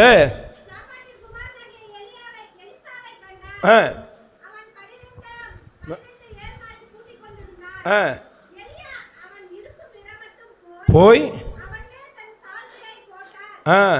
போதும். இந்த இடத்துல என்ன பண்ணாரு, எலியாவை ஆண்டவர் என்ன செஞ்சாருங்க, போன வாரத்தில் நம்ம பார்த்தது போல குகையில் போய் நின்று என்ன பண்ணார், அவர் கர்மேல் பருவத்தில் போய் நின்று ஆண்டர்கிட்ட கேட்டார், எப்பா நீ 2 ராஜாக்களை நீர் அபிஷேகம் பண்ணணும், உனக்கு அடுத்து ஒரு தீர்க்கதரிசியை உருவாக்கணும்னு சொன்னார். அதுதான் யாருங்க, எலிசா. இப்போ அவர் என்ன பண்ணுறாரு, அந்த 12 ஏர் பூட்டின சாப்பாத்தின் குமாரனாகிய இந்த 12 ஏர் பூட்டியதுன்னா என்னங்க அர்த்தம்? எப்படி 12னா 12 ஏர் இருந்தால் வசதி வாய்ப்பா? இது நிறைய பேர் பார்த்துருக்க மாட்டீங்க. 4 ஏர் 5 ஏர்லாம் பூட்டி ஓட்டி பார்த்துருக்கீங்களா? பார்த்துருக்கீங்களா பிரதர்? ஆமாம். ஒரு ஏர் ஓட்டுறா இருந்தால் சின்ன வயலாக இருந்துச்சுன்னா 1 ஏர் போதும். பெரிய வயலாக இருந்துச்சுன்னா 3 மாடு கட்டி என்ன பண்ணுவாங்க, வரிசையாக உழுது அப்படி வருவாங்க. 5 மாடு வச்சா இன்னும் கொஞ்சம் பெருசாக இருக்கும். 12 ஏர் பூட்டி ஓட்டியிருக்காங்கன்னு சொன்னால் அவனுடைய வசதி வாய்ப்பு எப்படி இருக்குங்க? எவ்வளோ பெரிய இடத்தை சொந்தமாக்கி கொண்டிருந்த ஒரு மனிதனை ஆண்டவர் தொட ஆரம்பித்தார். அல்லேலூயா. ஆண்டவர் தொடுறதுக்கு வசதி வாய்ப்பும் கிடையாது, ஏழையும் பணக்காரெல்லாம் கிடையாது, யாரை வேணாலும் நன்ற தொடுவார். சாலை போட அவன் மேலன்ட்டார், சாலத்துக்கு போட்டான். அவன் என்ன பண்ணான், பின்னாடியாக உடையாடுறான். ஏறு அந்த கலப்பையெல்லாம் போட்டு உடைச்சான். உடச்சி பழியெல்லாம் செலுத்தி என்ன பண்ணிட்டார், அவர் எல்லாருக்கும் சமைச்செல்லாம் சாப்பாடெல்லாம் போட ஆரம்பிச்சிட்டார். ஆமே பாருங்க, அவனுக்குள்ள ஒரு உற்சாகம். அப்பா 12 ஏராது கிண்டாது ஏழமாவது 1வது, இதெல்லாம் எனக்கு தேவையில்லை. ஏன், எனக்கு ஒரு புது வாழ்க்கை வந்துருச்சு. என்னங்க புது வாழ்க்கை? தீர்க்கதரிசி என்கிற வாழ்க்கை. வாசிக்கலாம் 2 ராஜாக்கள் 2வது அதிகாரம் 2 பின்னாடியே போறான். ஏசையா பின்னாடியே போயிட்டு இருக்கிறார். அவரு நீ இங்கே இரு. இப்போ அவர் என்ன சொல்கிறாரு? எப்பா இருப்பா, நீ இங்கே இருந்துக்கப்பா, நான் பெத்தலுக்கு என்ன ஆண்டவர் என்ன செய்கிறாரு? அனுப்புகிறேன்னாரு. இவர் என்ன சொல்கிறாருங்க உடனே? அதற்கு எலிசா, நான் உண்மை விடுவதில்லை.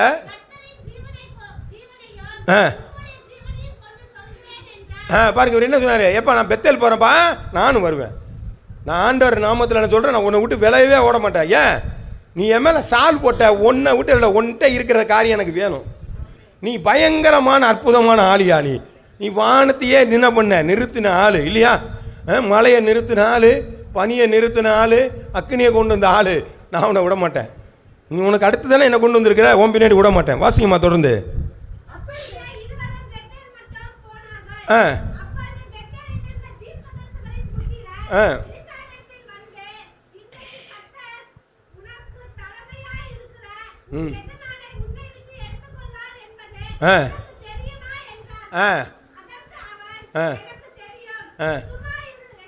பாருங்க, பக்கத்தில் ஏய் நீங்கள் உன் ஆள் வந்து என்ன பண்ணார்? எடுத்துக்கொள்ள போறாரா? விட்டுறாதாங்க, எனக்கு தெரியும், வேலையை பார்த்துட்டு போயா. ஏன்? இவன் கவனம் பூரா எங்கெங்க இருந்துச்சு? எலியா மேலேயே இருந்துச்சு. எங்கேயாவது விலைக்கு ஓடிட்டானா நமக்கு போச்சு. பின்னாடியே போகிறான். நான் எரிக்கா போகிறேன், நானும் வருவேன். நான் யோர்தான் போகிறேன், நானும் வருவேன். விட்டவே மாட்டேங்கிறான். வாசிக்கலாங்க 14 வசனம்.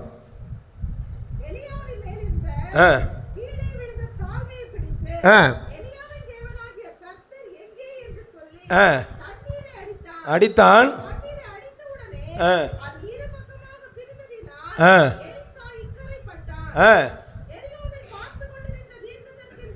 புத்திரர் அவனை கண்டவுடனே எலியாவினுடைய ஆவி எலிசாவின் மேல் இறங்கி இருக்கிறது என்று சொல்லி அவனுக்கு எதிர்கொண்டு போய் வணங்கி, போதும். இதெல்லாம் பார்த்தீங்கன்னா என்ன சொல்லிட்டாருங்க? அவன் நீ விழுகிற, நான் ஏறி போகும்போது நீ பார்த்தீங்கன்னா உனக்கு எல்லா வரங்களும் கிடையாது, ரெட்டிப்பான வரங்கள் கிடைக்குன்னாங்க. இவன் அப்படியே உத்து பார்த்துக்கிட்டே இருக்கிறான். எங்கடா விடக்கூடாது அவனை. போயிட்டா எனக்கு என்ன ஆச்சுங்க? அந்த ரெட்டிப்பான வரம் போயிடும். அதனால என்ன பண்ணாருங்க? வசதி வாய்ப்பை பற்றிலாம் இப்போ கவலைப்படல. அவருக்குலாம் அதெல்லாம் தேவையில்லை. இப்போ அவருக்கு என்ன மட்டும்தான் இருக்கு? எனக்கு வர மட்டும்தான் தேவை. இப்போ வர மட்டும் தேவைன்னு பின்னாடியே போய்கிட்டே இருக்கிறாரு. போகிற வேலையில் பார்த்துட்டாரு, சால் உழிஞ்சு பிடிச்சிக்கிட்டான். அந்த சாலை கொண்டு போய் அடித்தா என்ன பண்ணுறீங்க? இப்போ யோர்தான் விளந்துருச்சு. சரி, ரெட்டிப்பான வரங்களை கேட்டார். என்ன ரெட்டிப்பான வரங்கள் நடந்தது தெரியுமா? என்னம்மா நடந்தது? எலியா செய்த அற்புதத்தை போல எலிசா 2 மடங்கு அற்புதத்தை செய்தான். ஆமென். ஆனால் ஒரே ஒரு அற்புதம் மட்டும் குறைஞ்சிச்சு. அவனை கொண்டு போய் செத்து கொண்டு போய் கல்லறையில் கொண்டு போய் வச்சுட்டாங்க. தவறுதலாக ஒருத்தன் போரில் செத்தவனை தூக்கி உள்ளே போட்டாங்க. அவன் மேலே எலும்பு பட்டவன அவன் எந்திரிச்சுக்கிட்டான். அவன் செத்தும் என்ன செஞ்சாங்க? ஆமென். அப்போது அவன் எவ்வளவு கஷ்டப்பட்டு இந்த எலியாவிட்ட இருந்து அந்த வரங்களை ஆண்டவரிடத்தில் பெற்றுக்கொள்ளும்படியாய் அவன் உருவாக்கப்பட்டிருப்பான். அல்லேலூயா. சிரமங்க. நாம் நினைக்கிற ஈஸி இல்லை. நம்ம ஜெபம் பண்ணோன்னு உடனே பிசாசு ஓடிடணும், நான் ஜெபம் பண்ணேன் உடனே ஆண்டவர் கட்டுங்கிறது அவர் ஈஸி இல்லை. ஒரு சிங்காசனத்தில் வீற்றிருக்கிற ஒரு தேவன், எல்லாவற்றையும் உண்டாக்கினதான சர்வ ஞானம் பொருந்தியவர், சர்வ வல்லமை பொருந்தியவர், இல்லாதவைகளை இருக்கிறவைகளாய் அழைத்த தேவன். ஆமென். வெளிச்சம்னு ஒன்று தெரியவே தெரியாது, ஆனால் வெளிச்சம் உண்டாக்க கடவுள்னு சொன்னார். ஆமென். புரியுதுங்களா? வெளிச்சம் அப்படின்னு ஒன்றும் இல்லை, வெளிச்சம் உண்டாக்க கடவுள்னார். வெளிச்சம் வந்துருச்சு. அப்போ எப்படி உண்டானது? அவர் தான் ஞானம். அவர் சர்வ வல்லமை பொருந்தவர், சர்வ வியாபி. இங்கே ஜோம் பண்ணும்போது ஆண்டவர் இருக்கிறாரு. அடுத்த இடத்துல ஒருத்தர் ஆராதனை நடத்திட்டு இருக்காங்க, அங்கே இருக்கிறாரு. இன்னொரு இடத்துல ஆராதனை நடத்துகிறார், அங்கே இருக்கிறார். ஏன்? அவர் எல்லா இடத்திலும் இருக்கிறவராக இருக்கிறார். அப்படிப்பட்டவரை சாதாரணமாக போய் நீங்கள் ஜோம் பண்ணி அவரை வளர்ச்சிட முடியுமா? அப்போ எவ்வளவுக்கு எவ்வளவு நம்முடைய வாழ்க்கையில் அந்த நீதி இருக்க வேண்டும், தேவனோடு கூட இருக்கிற அந்த ஐக்கியம் இருக்க வேண்டும், தேவனுடைய வார்த்தையினுடைய உணர்வுகள் நமக்குள்ள எவ்வளவு இருந்தால் அவரோடு கூட பேச முடியும். ஆனால் இன்னைக்கு பண்ணுறது எல்லாமே என்ன பண்ணுறேன்னா காப்பீரை. அவர் ஜெபம் பண்ணுற மாதிரி நானும் ஜெபம் பண்ணுறேன், அவர் ஆமேன்னு சொன்னால் நான் ஆமேன்னு ஜெபம் பண்ணுறேன். அப்படியெல்லாம் கிடையாதுங்க. நீங்கள் எப்படி வேணாலும் கேளுங்க, அதை பற்றி இல்லை. ஆனால் நீதியாய் நாம் கேட்கும் பொழுது மாத்திரமே அது கேட்கப்படுகிறது. அல்லேலூயா. கர்த்தருடைய நாமம் மகிமைப்படுவதாக. லூக்கா எழுதின புஸ்தகம் 6வது அதிகாரம் 13வது வசனம். லூக்கா 6:13.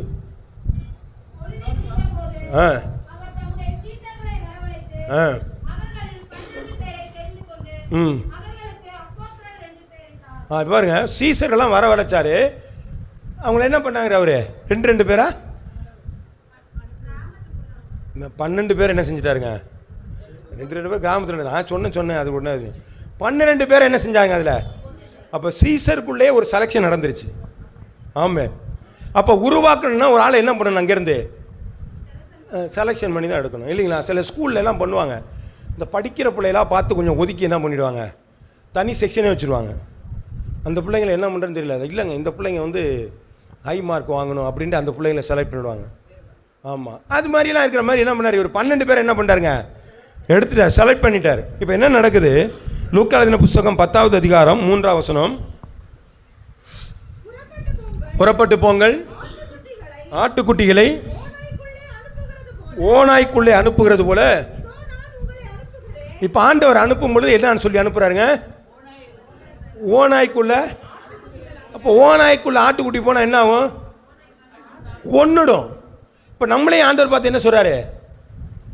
உலகத்துக்குள்ளே போங்கன்னு தானே சொன்னார். நீங்கள் போய் சகல ஜாதிகளுக்கும் சீசராக்கி, நம்மளே அப்படி தானே சொன்னார். அப்போ நமக்கு என்ன இருக்குங்க? ஓநாய்களுக்குள்ளே நம்மளை ஆடா என்ன செய்கிறாருங்க? அனுப்புவார். ஆனால் நம்மளோட கூட இருக்கிறார். ஆமேன். புரியுதுங்களா? இதை தான் பின்னாடி பார்க்க போகிறோம். அவர் சொன்னார், ஓநாய் கூட்டம் தான் அது, நீ ஆடு தான். ஏன்னா நீ இன்னும் சொல்ல போனால் ஆண்டவர் வேதத்தில் வலது புறத்தில் இருக்கிற ஆடு, இடது புறத்தில் இருக்கிற ஆடுன்னு சொல்லி, வலது புறத்தில் ஆடுகள்லாம் ஒரு பக்கம், இடது பக்கத்தில் ஒரு ஆடுகள்லாம் சேர்க்கணுனாங்க. வலது புறத்தில் இருக்கிற ஆடு என்ன ஆடு? செம்மறி ஆடு. இடது புறத்தில் இருக்கிற ஆடு என்ன ஆடு? வெள்ளாடு.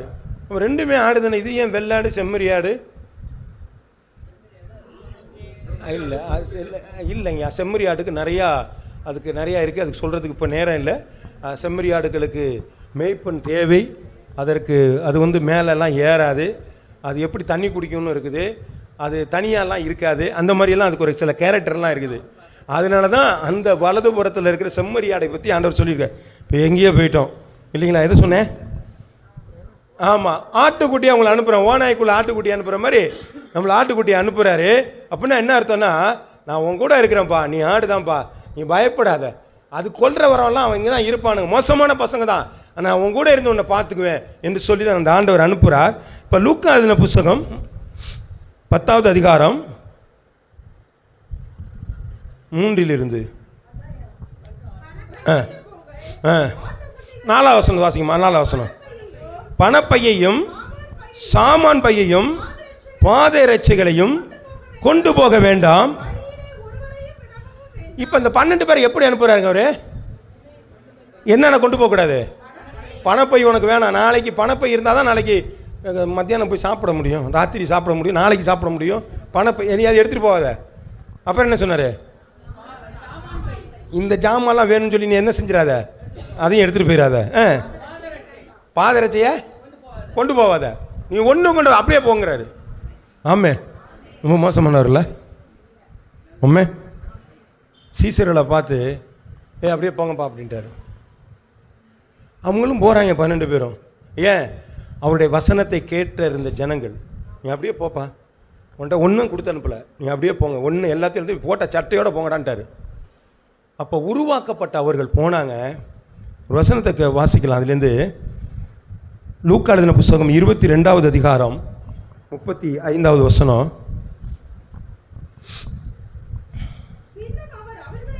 நோக்கி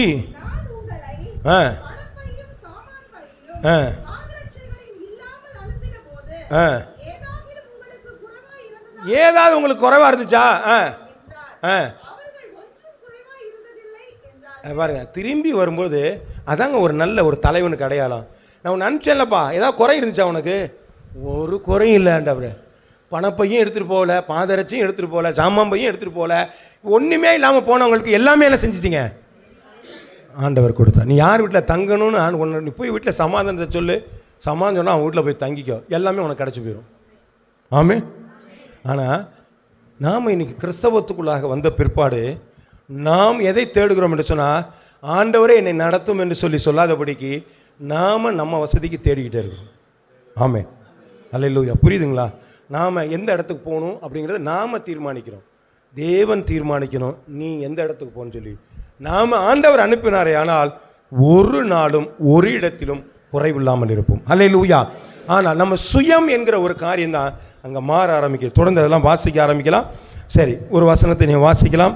லூக்கா எழுதின புஸ்தகம் 22வது அதிகாரம் 35வது வசனம், அதான் வாசிச்சிட்டோம் இல்லைங்களா?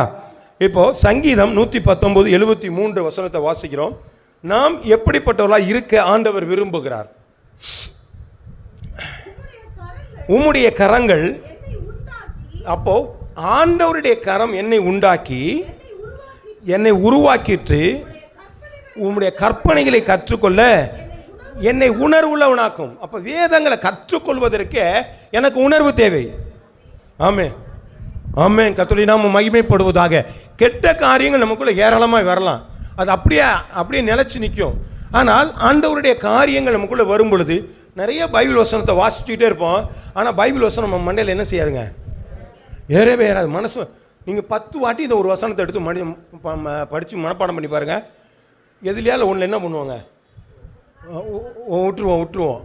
ஆனால் சினிமா பாட்டு ஒன்று வந்துச்சுன்னு வச்சுங்க, வரி பேசகாமல் அப்படியே என்ன செய்யுங்க, பாடுவோம். ஏங்க, ரொம்ப பிடிக்குதுன்னு இது மட்டும் இல்லை, பிசாசு நம்மளை வழி தள்ளுறதுக்கு நிறைய அதில் தான் கொண்டு வந்து நம்மளை என்ன பண்ணிடுவாங்க, அதில் நிறுத்தி வச்சுருக்கிறான். இதை ஏறக்கூடாதுன்னு தான் பண்ணி வச்சுருக்கிறான். ஆனால் நமக்கு நிறைய ஞாபக சக்தி இருக்கிறது. நீங்கள் வசனத்தை வாசிங்க, ஒரு வாட்டி எழுதி பாருங்கள், சொல்லி பாருங்கள், பேசி பாருங்கள், அடுத்தவங்கள்ட்ட சொல்லி பாருங்கள். இந்த வசனங்கள் நமக்குள்ளே ஏற ஆரம்பிக்கும். உணர்வு வேணுங்க. இந்த வசனத்தினுடைய உணர்வு என்கிட்ட இருந்தால் மட்டும்தான் நான் என்ன பண்ண உருவாக்கப்படவே முடியும். இதை தான் ஆரம்பத்தில் சொல்லிட்டு வரோம். இப்போ இந்த பார்த்த எல்லாருக்குள்ளும் இந்த வசனங்கள் உணர்வுள்ளதாய் மாற்றியது, கற்றுக் கொடுத்தாரு, எல்லாத்தையும் மோல்டு பண்ணார் அவருங்க. ஆமென், ஆமென். கர்த்தருடைய நாமம் மகிமைப்படுவதாக. இப்போ வாசிக்கலாம். அப்போ உருவாக்கப்பட நமக்கு முதல் காரியம் என்ன என்று சொன்னால், தேடுதல் தேவையாக இருக்கிறது. ஆமென். நான் உருவாக்கப்படணும்னா நான் தேடணுங்க, இல்லைங்களா? இன்னைக்கு சயின்டிஸ்ட்லாம் என்ன பண்ணாங்கங்க, ஒரு கண்டுபிடிப்புக்காக அநேக காரியங்களை தேடுவார்கள். ஒரு சாதாரணமாக ஒரு தீசிஸ் எழுதணும்னு சொன்னால் எத்தனை புஸ்தகங்களை ரெஃபர் பண்ணணும். ஆமென். யாராவது எழுதியிருந்தால் உங்களுக்கு தெரியும். தீசிஸ் எழுதியிருந்தீங்கன்னா உங்களுக்கு தெரியும். புக்கு நிறையா ரெஃபர் பண்ணணும். அப்படி ரெஃபர் பண்ணால் மட்டும்தான் இந்த தீசிஸை எழுத முடியும். அதே போல் தான் நமக்கு தேடுதல் அதிகமாக இருக்கணும். தேவனை தேடுகிற உணர்வு இருக்கணும். எப்போ வேணாலும் நமக்கு ஃப்ரீயாக இருக்கிற நேரத்தில் போய் ஆண்டவரே அப்படின்னா அவர் வந்து நிற்க மாட்டார். நம்மளாம் நினச்சிக்கலாம் இருக்கிறான்னு சொல்லிட்டு நம்மளா பாட்டு பேசிட்டு நம்ம பாட்டு வந்துக்கிட்டே இருக்கலாம். அதில் ஒரு தப்பும் கிடையாது. ஆனால் நான் தேடும்போது ஆண்டவர் இருக்கிறார் என்று சொன்னால் என்னுடைய தேடுதலில் உண்மை இருக்க வேண்டும். ஒரு சாதாரண கல்வியில் ஒரு தீசிஸ் எழுதுவதற்கு பல புஸ்தகங்களை தேடி எழுத வேண்டியிருக்க நிலை இருக்கும் பொழுது நம்மை படைத்த ஆண்டவரை நாம் சந்திக்க வேண்டுமானால் நாம் தேடுதல் அவசியமாக இருக்கிறது. அந்த தேடுதல் உண்மையாக இருக்கணும். வாசிங்க, யோவான் எழுதின புஸ்தகம் 3வது அதிகாரம் 1 to 2 வசனங்கள் வரை. அதிகாரியான நிக்கதோம் என்கிற ஒரு பரிசேயன் இருந்தான். அவன் ராக்காலத்திலே இயேசுவிடத்திலே வந்து, ரபி, நீ தேவனிடத்தில் வந்த போதகர் என்று அறிந்திருக்கிறோம். ஏனெனில் ஒருவனும் தன்னுடைய தேவன் இராவிட்டால் நீ செய்கிற இப்படிப்பட்ட அற்புதங்களை செய்ய மாட்டான் என்றான். இவர் யாருங்க? அவர் பேர் என்னங்க? இவர் பேர் என்ன இல்லை, இவர் பேர் நிக்கதேமு. இந்த நிக்கதேமு ராக்காலத்தில் வந்து விட்ட கேட்குறாரு. இவர் பரிசேயன், இவருக்கு நியாயபரமான சட்டங்கள் தெரியும். ஆனால் இவன் சொல்கிறான், உன்கிட்ட தேவன் இல்லைன்னா இந்த காரியம்லாம் உன்னால் செய்ய முடியாதுப்பா அப்படின்னு சொல்லி அவன்கிட்ட கற்றுக்கொள்வதற்காக ராக்காலங்களில் வர்றான். பகலில் பார்த்தா எவனா தெரிஞ்சா என்ன செஞ்சிருவான், நம்மளையும் தப்பாக நினச்சிக்குவான்னு சொல்லிட்டு இவர் என்ன பண்ணிட்டார், இவர் ராக்காலத்தில் தேடுகிறார் இருந்தார். இந்த நிக்கதேமு தான் ஆண்டவர் சிலுவையில் அறைந்த பிற்பாடு இறந்து போன அந்த உடலை வாங்குவதற்காக நிறைய ரெக்கமெண்ட் பண்ணி கொண்டு வந்தது நிக்கதேமு தான். அவன் ஒரு ரகசிய கிறிஸ்தவனாக கடைசி நாட்களில் அவன் இருந்தான். கர்த்தருடைய நாமம் மகிமைப்படுவதாக. ஆகவே ராக்காலங்களில் அவன் தேடுதல் இருந்தது. அவன் பரிசேயன் தான். வேதத்தினுடைய ஆழங்கள்லாம் அவனுக்கு தெரியும். ஆனால் இயேசு கிறிஸ்துவை அறிந்து கொள்ள வேண்டும் என்று சொல்லி ராக்காலங்களில் அவன் தேட ஆரம்பிக்கிறான். அவன் தேடி தேடி அவன் என்ன செய்கிறாங்க, ஆண்டவரிடத்தில் வருகிறான் என்று சொல்லி பார்க்கிறான். அப்போஸ்தலர் புஸ்தகம் 17வது அதிகாரம் 27வது வசனத்தில் வாசிங்க. ஆண்டவர் நல்ல வசனத்தை கொடுக்குறாரு. கர்த்தராகிய தம்மை அவர்கள் தடவியாகிலும் கண்டுபிடிக்க தக்கதாக தம்மை தேடும்படிக்கு அப்படி செய்தார். பாருங்க, தன்னை தடவியாவது கண்டுபிடிச்சிடணுமா, கடவுளை தேடி தேடி தேடி தேடி பார்க்கணும் என்று சொல்லி அப்படி செய்தார் என்று சொல்லி பார்க்கிறோம். அல்லேலூயா. நாம் தேவனை தேடுகிறோமா அல்லது தேவனை தெரிந்து கொண்டிருக்கிறோமா? அப்ப தெரிந்து கொண்டிருந்தோமானால் நம்மளால ஒன்றும் பண்ண முடியாது. தேடுகிறோமானால் நாம் உணர்வுள்ளவர்களாக இருக்கோம், உருவாக்கப்படுகிறவர்களாக இருக்கிறோம். அல்லேலூயா. இப்போ முதலாவது நமக்கு தேவையான நாம் உருவாக்கப்பட வேண்டுமானால் தேவனை தேடுகிற அனுபவம் இருக்க வேண்டும். எப்பெல்லாம் தேடுங்க, உங்களுக்கு எப்பப்பெல்லாம் தோணுதோ அப்பெல்லாம் தோணுங்க. அல்லேலூயா, அல்லேலூயா. கர்த்தருடைய நாமம் மகிமைப்படுவதாக.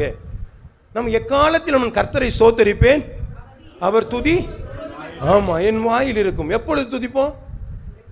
எப்பொழுதுனா எப்படி? எல்லா நேரங்கள்லாம் எப்படி? உள்ளத்தில் அது எப்படி துதிப்பீங்க? தூங்கிட்டு இருக்கீங்க.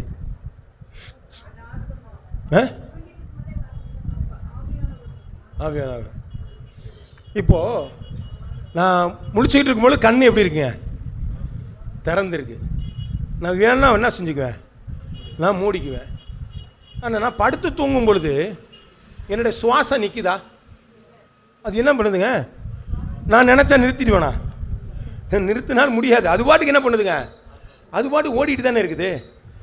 அதுபோல் நம்முடைய வாழ்க்கையில் தேவன் எக்காலத்திலும் இருக்க வேண்டும் என்று சொல்லி ஆண்டவர் விரும்புகிறார். அல்லேலூயா.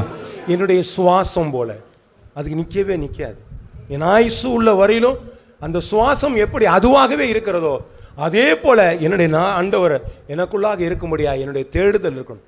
அதுதான் நம்மளை உருவாக்கும் முதல் காரியங்கள். நமக்குள்ளாக ஆண்டவர் வர வேண்டுமானால் நீங்கள் அவரை தேடுங்கள். எப்பொழுது, எப்போ வேணாலும் தேடுங்க. வேதத்தில் தேடுங்க, ஜபத்தில் தேடுங்க, ஆண்டவர்கிட்ட போய் பேசுங்க.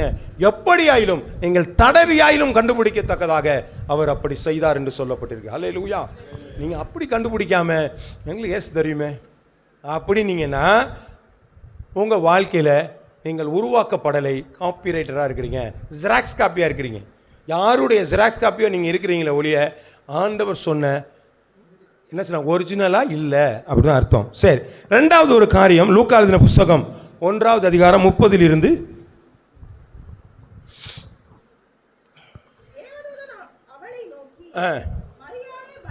மரியாளே பயப்படாதே, நீ தேவனிடத்தில் கிருபை பெற்றாய், இதோ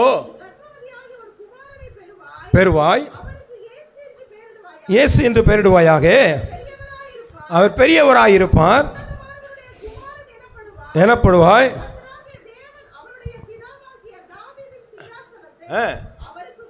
கொடுப்பார்,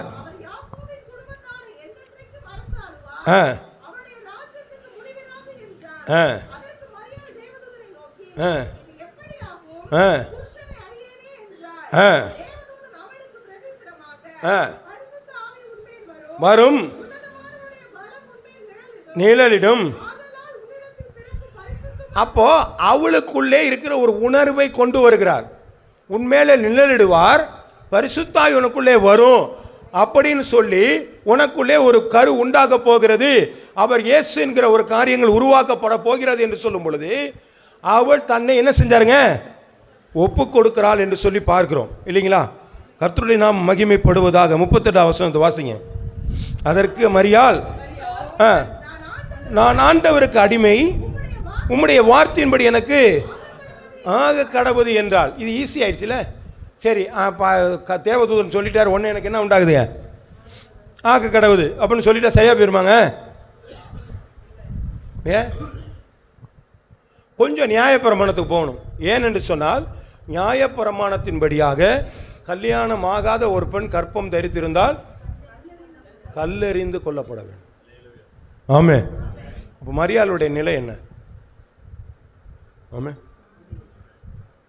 தன்னை கல்லெறிஞ்சு கொன்னிடுவாங்கங்கிற ஒரு நிலை தெரிஞ்சிருந்தோம். ஆண்டவர் எனக்கு சொல்லி இருக்கிறாருங்கிற ஒரே காரியத்துக்காக எஸ் நான் ஒப்பு கொடுக்குறேன் ஆண்டவர், எது நடந்தாலும் பரவாயில்ல இல்லைங்களா? எஸ்தர் புஸ்தகத்தில் வாசிக்கிறோம் இல்லையா? நான் என்ன செய்கிறேன், இன்றைக்கி போய் நாங்கள் ஆண்டவரை போய் நான் ராஜாவை போய் சந்திக்கிறேன், நான் செத்தாலும் சாகிறேன். அது மாதிரி என்ன சொல்கிறாங்க, ஆண்டவருக்கண்டு பரவாயில்ல, ஆண்டவர் சொல்லிட்டாரு, ஆண்டவர் வசனம் சொல்லிடுச்சு, ஒரு தேவதூதன் வந்து சொல்லிட்டாரு, இது நடக்கணும்னு சொல்லியிருக்கு, மெஸ்ஸியா வர எதிர்பார்க்குறோம், என் வயிற்றுல மெஸ்ஸியா வரப்போறார், ஓகே ஆண்டவர் ஒத்துக்கொள்கிறேன், நான் செத்தாலும் சாகிறேன்ட்டான். அந்த அனுபவம் வருமாங்க, அதாங்க உருவாக்குதல். அதுதான் அவங்களுக்குள்ள இருந்தது. உலகத்தில் இருக்கிற பெண்கள் ஆசீர்வதிக்கப்படும் சொல்லி சும்மா ஜெபம் பண்ணிட்டு தெரிகிறது இல்லை. அது எதுக்கு சொல்லப்படுங்க? அப்படி ஒரு உருவாக்கம் நம்மள்கிட்ட இருக்குதா? நான் எதை சொன்னாலும் ஆண்டவரே நீ அடியேன் கேளு. என்ன சொன்னாங்க அவங்க? என்ன சொன்னாங்க? அடியேன் வார்த்தையின்படி எனக்கு ஆக கடவுது. அந்த காரியம் கீழ்ப்படுதல் நம்மள்கிட்ட இருக்குதாங்க. அப்பொழுதுதான் நான் உருவாக்கப்பட்ட நிலை நம்மள்கிட்ட இருக்கலாம். வாசிக்கலாம், அப்போஸ்தலர் எழுதின புஸ்தகம், தானியேல் எழுதின புஸ்தகம் 3வது அதிகாரம் 18வது வசனம். 3:18. விடுவிக்காமல் போனாலும் ஆராதனை செய்வதும் இல்லை, நீ நிறுத்தின பொற்சிலையை தெரிந்திருக்க கடவுது. அப்ப சாத்ராக், மேஷாக், ஆபேத்நேகோவிட்ட ஆண்டவர் உருவாக்கி வைத்திருந்தபடினாலே அவன் சொல்றான், என்னை யாரும் தப்பு வைக்காமல் போனாலும் நீ நிறுத்தின காரியத்தை நான் பணிந்து கொள்வது இல்லை. ஆமென். அந்த வைராக்கியம் அது எப்படி வந்துச்சு? சும்மா நெருப்பு எரிஞ்சிட்டு இருக்குங்க, தூக்கி உன்னை போட போறேன்னே செத்து போயிடுவான் போல இருக்கு. அந்த அளவு 7 மடங்கு நெருப்பு எரிஞ்சிக்கிட்டு இருக்கு. நெருப்பு எரிய தள்ள போறான், அது தள்ளிட்டு போப்பா, ஒன்றும் இல்லை, தப்பு வைக்க வல்ல வர எங்கள் ஆண்டவர், இல்லாட்டினாலும் பரவாயில்ல, நீ நிறுத்தின வச்சலையே நான் வணங்குவதில்லை. எவ்வளோ கூலாக சொல்கிறாங்க அப்படின்னு. ராஜா, நீ தெரிஞ்சிருக்க கடவுள். அப்போ அவனுடைய உள்ளங்கள் எந்த அளவிற்கு உருவாக்கப்பட்டிருக்கிறது. இன்னைக்கு ஒரு மீட்டிங் வைக்கிறோம், வரீங்களான்னு கேட்டால் மனசு செய்ய முடியுதுங்க. அன்னைக்கு தாங்க எனக்கு வேலை இருக்கு. ஆமாம், அன்னைக்கு தாங்க வேலை இருக்கு. ஐயா நாங்கள் சொல்லி 1 மாதம் ஆச்சுயா, மீட்டிங் நடத்தணும் 1 மாதத்துக்கு முன்னாடியே சொல்லியாச்சு. இல்லைங்க, நாங்கள் எல்லாத்தையும் பார்த்துட்டாங்க, கடைசி அந்த நேரத்தில் தாங்க வந்து நிற்கிது. நம்மளால் அது என்ன பண்ண முடியலங்க, நேரத்தை ஒதுக்க முடிய மாட்டேங்குதுங்க. ஆனால் அவன் சொல்கிறான், ஏய் நான் செத்தாலும் சாகிறேன்டா, அந்த இடத்த விட்டு நான் என்ன செய்ய மாட்டேன், நான் நீ நிறுத்தின காரியத்தை நான் செய்ய மாட்டேன். அப்போ நம்மளால் ஆண்டவருக்கு என்ன செய்ய முடியலங்க, செயல்படுத்த முடியல, கீழ்ப்படிய முடியல, நான் ஒத்துக்கொள்ள முடியல. நான் ஏன் கேட்குறேன், எனக்கு அநேக கமிட்மெண்ட் இருக்குது, எனக்கு நிறைய வேலை இருக்குது, நான் ஆண்டவருக்கு என்னால் நேரம் கொடுக்க முடியல. ஆண்டவர் உங்களை பயன்படுத்த முடியாது. ஆமென். உங்களுக்குள்ள உருவானதானங்க பயன்படுத்த முடியும். பின்னாடியே ஓடுறானே, எப்படியாவது இந்த எலியாவுடைய சால்வையை பெற்றுக்கொள்ளணும் ஓடுறானே. இன்னைக்கு அப்படிப்பட்ட ஓட்டங்கள் நமக்குள்ள இருக்குமானால் தான் நம்முடைய வாழ்க்கையில் நம்மளை உருவாக்குவார். நாம் உருவாக்கப்படும் பொழுது நம்முடைய வாழ்க்கையில் மேன்மை வரும். கர்த்தருடைய நாமம் மகிமைப்படுவதாக. பெரிய காரியங்கள் நாம் செய்ய வேண்டுமானால் நாம் உருவாக்கப்பட்டால் ஒழிய பெரிய காரியங்கள் செய்ய முடியாது. நம்ம என்ன காப்பரேட் போட்டு என்ன செய்யலாங்க, பேர் வேணா போட்டு வச்சுக்கலாம். ஆமென். கர்த்தருடைய நாமம் மகிமைப்படுவதாக. வசனத்தை வாசிக்கலாம். அது மாத்திரமல்ல, கொலோசியர் எழுதின புஸ்தகம் 1வது அதிகாரம் 22வது வசனம். கொலோசியர் 1:22. நீங்கள் கேட்ட சுவிசேஷத்தினால் உண்டாகும் நம்பிக்கையை விட்டு அசையாமல் ஸ்திரமாயும் உறுதியாயும் விசுவாசத்திலே நிலைத்திருப்பீர்களானால், அப்போ நீங்கள் கேட்ட சுவிசேஷத்தில் எப்படி இருக்கணுமாங்க? நம்ம பைபிள் வசனத்தை நமக்கு சொல்லி கொடுத்தாங்களே சுவிசேஷம். இயேசு நல்லவர், இயேசு விடுவிக்கிறார், இயேசு சுகம் அளிக்கிறார், இயேசு ரட்சிக்கிறார், பாவங்கள், இதெல்லாம் சுவிசேஷம் தானேங்க. இதெல்லாம் நம்ம கேட்டோம்ல. இந்த சுவிசேஷத்தில் உண்டாக்கும் நம்பிக்கையை விட்டு அதை விட்டு அசையாமல் சிரமாயும் உறுதியாயும் விசுவாசத்தினாலும் இப்படி இருக்கணுங்க வசனத்தில் உறுதி. ஆமாம், நம்ம வசனத்தில் அப்படி உறுதி இருக்கா நம்மள்கிட்ட? இந்த வசனத்தை பார்த்து இதில் நமக்கு இல்லை, பார்த்துக்கோ. ஆண்டவர் சொல்லிட்டாரு, ஆண்டவர் என்னை மன்னியும் ஆண்டவர். உங்களை ஒன்றுமே பண்ண முடியாது ஆண்டவரால். ஆண்டவர் கையில் களிமண்ணை கொடுத்தோம்னா அவர் இஷ்டத்துக்கு தான் அவர் பானையை செய்யணும். அவர் இஷ்டத்துக்கு செய்யும் பொழுது தான், உருவாக்கப்படும் பொழுது தான் நம்முடைய வாழ்க்கையில் மேன்மை உண்டாகும். இல்லைன்னு சொன்னால் வேறு எதுக்கும் நம்ம எதிர்பார்த்துக்கிட்டு இருக்கிறோம்னு அர்த்தம். ஒரு உறுதியற்ற தன்மை, ஒரு ஸ்திரத்தன்மை இல்லை. வேத வசனத்தில் ஒரு உறுதியாக இருக்கு. ஆண்டவர் சொல்லியிருக்கிறார், செய்வாரா? செய்வார். நான் இன்னும் இப்போ ஒரு வாக்குத்தத்தம் கொடுத்துருக்கோம், நீ மறுபடியும், நான் உன்னை மறுபடியும் கட்டுவிப்பேன் அப்படிங்கிறாரு. Again I will build you, நான் உன்னை திரும்ப கட்ட போகிறேன் அப்படின்னாரு. அப்போ இந்த கட்டப்பட போகிறேங்கிற வார்த்தை நான் நிலைத்திருக்க வேண்டுமானால் நான் இந்த உறுதியான ஒரு தன்மையில் இருக்கும் பொழுதுதான். வாசிங்கள 2 பேதுரு 1வது அதிகாரம் 4வது வசனம். 2 பேதுரு 1:4. இச்சையினால் பாருங்க, இச்சையினாலே உலகத்துக்கு உண்டான கேட்டுகளுக்கு தப்பி திவ்ய சுபாவத்திற்கு பங்குள்ளதாகும் பொருட்டு மகா மேன்மையும் வாக்குத்தத்தங்களும். அப்ப வாக்குத்தத்தம் எதுக்கு கொடுத்துருக்காங்க? திவ்ய சுபாவத்துக்காக, கெட்டு போகாம இருக்கிறது தான் கொடுத்துருக்காங்க. அப்போ நம்ம மன உறுதி இருந்தாதான் கொடுத்த வாக்குத்தத்தம் நமக்குள்ள என்ன செய்யுங்க, ஆமா, நிறைவேறக்கூடியதாக இருக்கிறது. அப்ப வேத வசனம் எந்த அளவிற்கு நமக்குள்ளே கிரியை செய்து கொண்டு இருக்கிறது. நாம் எப்போ எடுக்கிறோமோ அப்போ மட்டும் வேலை செய்யக்கூடாது, எப்போதுமே இங்கே வேலை செஞ்சுக்கிட்டே இருக்கணும். மூச்சு எப்படி விட்டுட்டு இருக்கிறோமோ அதே மாதிரி என்ன செய்யுங்க, சின்ன சின்ன காரியங்களுக்கு கூட நீங்கள் ஜெபம் பண்ணால், குழம்பு வைக்க போகிறீங்க, ஆண்டவரே குழம்பு நல்லா இருக்கணும், ஆண்டவரே பள்ளி விழுந்துடக்கூடாது, ஆமாம் அப்படி ஜெபம் பண்ணுங்களேன். ஒன்றுக்கும் செய்யலாம்லங்க. தண்ணி குடிக்க போகிறேன் ஆண்டவரே, தண்ணி பிடிக்க போகிறேன் ஆண்டவரே, தண்ணி கூட தண்ணி நிற்காமல் பண்ணிவிடுங்க ஆண்டவரே. ஒவ்வொன்றுக்கும் ஜெபம் பண்ணலாம், ஒன்றும் தப்பு கிடையாது. மனசுக்குள்ளே தானே ஜெபம் பண்ண போகிறீங்க, பண்ணுங்களேன். காசாக பணமா? அது கூட நம்மளால் என்ன செய்ய மாட்டேங்க, காசு கொடுத்து ஜெபம் பண்ணுறோமா? வாயினால தானேங்க ஜெபம் பண்ணுறோம். ஆண்டவரே சாப்பாடு கொடுத்ததுக்காக சோத்திரம், ஆண்டவரே தண்ணி குடித்ததுக்காக சோத்திரம், ஆண்டவரே நான் ட்ராவல் பண்ண போகிறேன் எனக்காக ஆண்டவரை உதவி செய்யுங்க, ஆண்டவரை ட்ராவல் பண்ணதுக்காக முடித்ததுக்காக சோத்திரம்.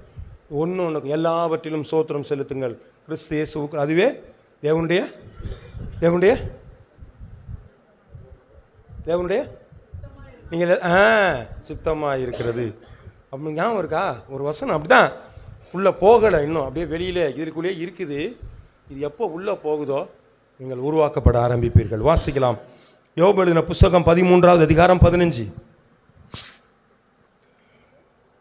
13:15. அவர் என்னை கொன்று போட்டாலும் மனுஷன் பாருங்க, யோபுக்கிட்ட ரெட்டிப்பான நன்மையில் கிடச்சுன்னு சொன்னோம்லங்க. யோபுக்கு பார்த்தீங்களா, ஆண்டவரே யோபுக்கு ரெட்டிப்பான கொடுத்தீங்களா, ஆண்டவரே எங்கள் வாழ்க்கையிலும் அந்த ரெட்டிப்பான நன்மையில் கொடுங்க. எத்தனையோ பேர் ஜெபம் பண்ணியிருப்போம் இல்லையாங்க, யோபு போல் எனக்கு ஆசீர்வாதத்தை கொடுங்க, ரெண்டிப்பான நன்மையில். யோபு அவன் ஜெபம் பண்ணா, ஆண்டவரே சிறையிருப்ப மாற்றினீரே ஊயின்னு இல்லைங்களே, இந்த வார்த்தை சொல்கிறார் பார்த்தீங்களா, என்ன கொன்று போட்டாலும் நம்பிக்கையாக இருப்பேன். இந்த வார்த்தை நம்மகிட்ட வருமாங்க? வரமாட்டேங்குதுல்ல. சோத்திரம் வரணும், அதுதான் உருவாக்கப்படுற காரியம். வாசிக்கலாம். 1 கொரிந்தியர் 15:31. நான் அனுதினமும் சாகிறேன், அது நம்முடைய கர்த்தராகிய கிறிஸ்து இயேசுவினாலே உங்களை குறித்து நான் பாராட்டுகிற மேன்மை கொண்டு சத்தியமாக சொல்லுகிறேன். அப்போ நான் அனுதினமும் சாகிறேன்னா என்னங்க அர்த்தங்க? டெய்லி சாகுறாரு அவரு? அவரிடத்தில் இருக்கிற சுயம் சாக ஆரம்பிக்கிறது. அதுதான் சொல்றாரு அவரு, அது நம்முடைய கர்த்தராகிய கிறிஸ்து இயேசுவினாலே உங்களை குறித்து நான் பாராட்டுகிற மேன்மை கண்டு சத்தியமாய் சொல்கிறேன். அப்போ டெய்லி நான் சாகுறேன்யா. ஏன்? அப்போ அதனால சொல்கிறாரு, உன்னை உருவாகும் அளவு நான் கற்ப வேதனை படுறேன்னு சொன்னார். அந்த உருவாக்குறதுக்கான காரணம் என்ன சொல்கிறாருன்னா, நான் டெய்லி சுயத்தை இழக்கிறேன், சுயத்தை சாகடிக்கிறேன். என்னது இல்லை எனக்கு இல்லை. ஐயா மணி ஆச்சு, 8:30 மணி ஆச்சு, சர்ச்சுக்கு போகணுமே, இருங்க சாப்பிட்டுட்டு கூட போயிடலாம், ஒன்றும் பிரச்சனை இல்லை. எங்கேயும் சர்ச்சு ஓடாது, கொஞ்சம் தான் முன்னாடி பாட்டு பாடிக்கிட்டு இருப்பாங்க, இல்லைன்னா ஒரு ஆரம்ப ஜெபம் பண்ணிட்டு இருப்பாங்க, மெசேஜுக்கு கொஞ்சம் நேரம் இருக்குது, அப்போ போய்க்கலாம், ஒன்றும் பிரச்சனை இல்லை. ஆமே, பட்னியாக இருந்தோம் தான் என்ன செத்துருவோம்மா? இல்லைங்க, யாருக்கு முன்னுரிமை கொடுக்குறீங்க? அதுதான் ஆண்டவர் வேதம் சொல்கிறார். யாத்ராம் எழுதின புஸ்தகம் 32 எடுத்து வாசிக்கலாம். இந்த சுயம் சாகணும். யாத்ரா 30. ஆகிலும் அவரோட பாவத்தை மன்னித்தருளுவீர். மன்னித்தரலாம், இல்லாவிட்டால் என் பேரை கிறுக்கி போட்டுரு. ஆண்டவரே என் ஜனத்தை நீ ரட்சிக்கணும், இல்லைன்னா என் பேரை கிறுக்கி போட்டுரும். அவர் தாங்க தலைவர். நான் எல்லாரையும் நான் பரலோகத்துக்கு கொண்டு போகணும்னு நினைக்கிறேன், நீ யாரையா விட்டுன்னு போனால் என்னையும் விட்டுரு. ஆமென், அல்லேலூயா. நாம் நம்முடைய சுயத்தை இழக்கிறவர்களாக இருக்கணும். எனக்குன்னு இருக்கிற காரியம், இது என்னுடைய நேரங்க, இது இந்த மாதிரியா செய்ய போகிறேன், நான் இப்படி பண்ண போகிறேன், இல்லை நான் ஒரு ஃப்ரெண்டை பார்க்க போகிறேன், அது ஆராதனை நேரமாக இருந்தால் நீங்கள் மாற்றி போட்டு உங்களுடைய சுயத்தை நீங்கள் சாகடிக்கும் பொழுது மாற்றங்களுடையும். ஒரு சில காரியங்களை திரும்ப ஒரு வாட்டி ரிப்பீட் பண்ணுறேன். நீங்கள் உருவாக்கப்பட வேண்டுமானால் முதலாவதாக தேவனை தேடுங்கள், 2வது கீழ்ப்படியுங்கள், 3வது மன உறுதியோடு இருங்கள், 4 அடுத்து தியாகம், அது தேவையாக இருக்கிறது. சுயம் அங்கே அழிக்கப்பட வேண்டியதாக இருக்கிறது. அடுத்து வாசிக்கலாம் 2 தீமோத்தேயு எழுதின புஸ்தகம் 2வது அதிகாரம் 20 21 வசனங்கள் வரை. 2 தீமோத்தேயு 2:20-21. ஒரு பெரிய வீட்டிலே பொன்னும் வெள்ளியுமான பாத்திரங்கள் அல்லாமல் மரமும் மண்ணுமான பாத்திரங்கள் உண்டு. அவைகளில் சில கனத்திற்கும் கனவீனத்துக்குமானவைகள். ஆகையால் ஒருவன் இவைகளை விட்டு தன்னை சுத்திகரித்து கொண்டால் அவன் பரிசுத்தமாக்கப்பட்டதும் எஜமானுக்கு உபயோகமானதும் எந்த நற்கைக்கும் ஆயத்தப்பட்டதுமான கனத்திற்குரிய பாத்திரமாயிருப்பான். அப்போ நம்ம பாத்திரம் நிறைய வீட்டில் பாத்திரம் இருக்குது. அந்த பாத்திரம் இருக்க பொன்னும் வெள்ளியுமான பாத்திரம், மரமும் மண்ணுமான பாத்திரமும் இருக்குது. மரமும் மண்ணுமான பாத்திரத்துக்கு நம்ம என்ன செய்ய மாட்டோம்? படுத்த மாட்டோம். எதை தான் பத்திரப்படுத்துவாங்க? பொன்னும் வெள்ளியுமான பாத்திரத்தை. உங்களுக்குள்ளே ஆண்டவர் உருவாக்கப்பட்டால் நீங்கள் யாராக இருக்கிறீர்கள்? பொன்னும் வெள்ளியுமான பாத்திரமாக இருக்கிறீர்கள். அப்போது உங்களை யாரும் கொண்டு போகாதபடிக்கு ஆண்டவர் பார்த்து கொண்டு இருக்கிறார். மரமும் மண்ணுமா இருந்தீங்கன்னா என்ன பண்ணுங்க? அது அப்படியே இருக்கட்டும், யாரும் எடுக்க மாட்டான்னு அப்படியே வச்சுருவோம். ஆமே. இப்போ நாம் உருவாக்கப்படணுமா வேணாமாங்கிறது இஸ் அட் யுவர் ஹேண்ட்ஸ், உங்களுடைய கரங்களிலே வைக்கப்பட்டிருக்கிறது. அதன் அப்போஸ்தலன் பவுல் சொன்னது போல, ஒருவன் கிறிஸ்து உருவாக முடவும் கற்ப வேதனைப்படுகிறேன். உங்களுக்குள்ளே ஆண்டவர் உருவாக வேண்டுமானால் வேதனை அதிகம், கஷ்டங்கள் அதிகம், தியாகங்கள் அதிகம், அதற்கான விசுவாசங்கள் எல்லாமே நம்மள்கிட்ட அதிகமாக இருக்கும் பொழுது நாம் உருவாக்கப்பட்டிருப்போம். நாம் உருவாக்கப்பட்டால் பொன்னும் வெள்ளியுமான பாத்திரங்களாக இருக்கிறோம். அது கனத்துக்குரியதாக இருக்கிறது, பாதுகாப்புக்குரியதாக இருக்கிறது, அது ஆசீர்வாதத்துக்குரியாக மரியாதை கொடுக்கப்படுகிறதா இருக்கிறது. ஹல்லேலூயா. நீங்கள் உலகத்தாராலே மதிக்கப்பட வேண்டுமானால் உங்களுக்குள்ளே இயேசு கிறிஸ்து உருவாக்கப்பட வேண்டும். இதற்காக பிரயாசப்படுங்கள். கர்த்தர் உங்களை ஆசீர்வதிப்பாராக. ஆமென். கர்த்தரின் நாமம் மகிமைப்படுவதாக.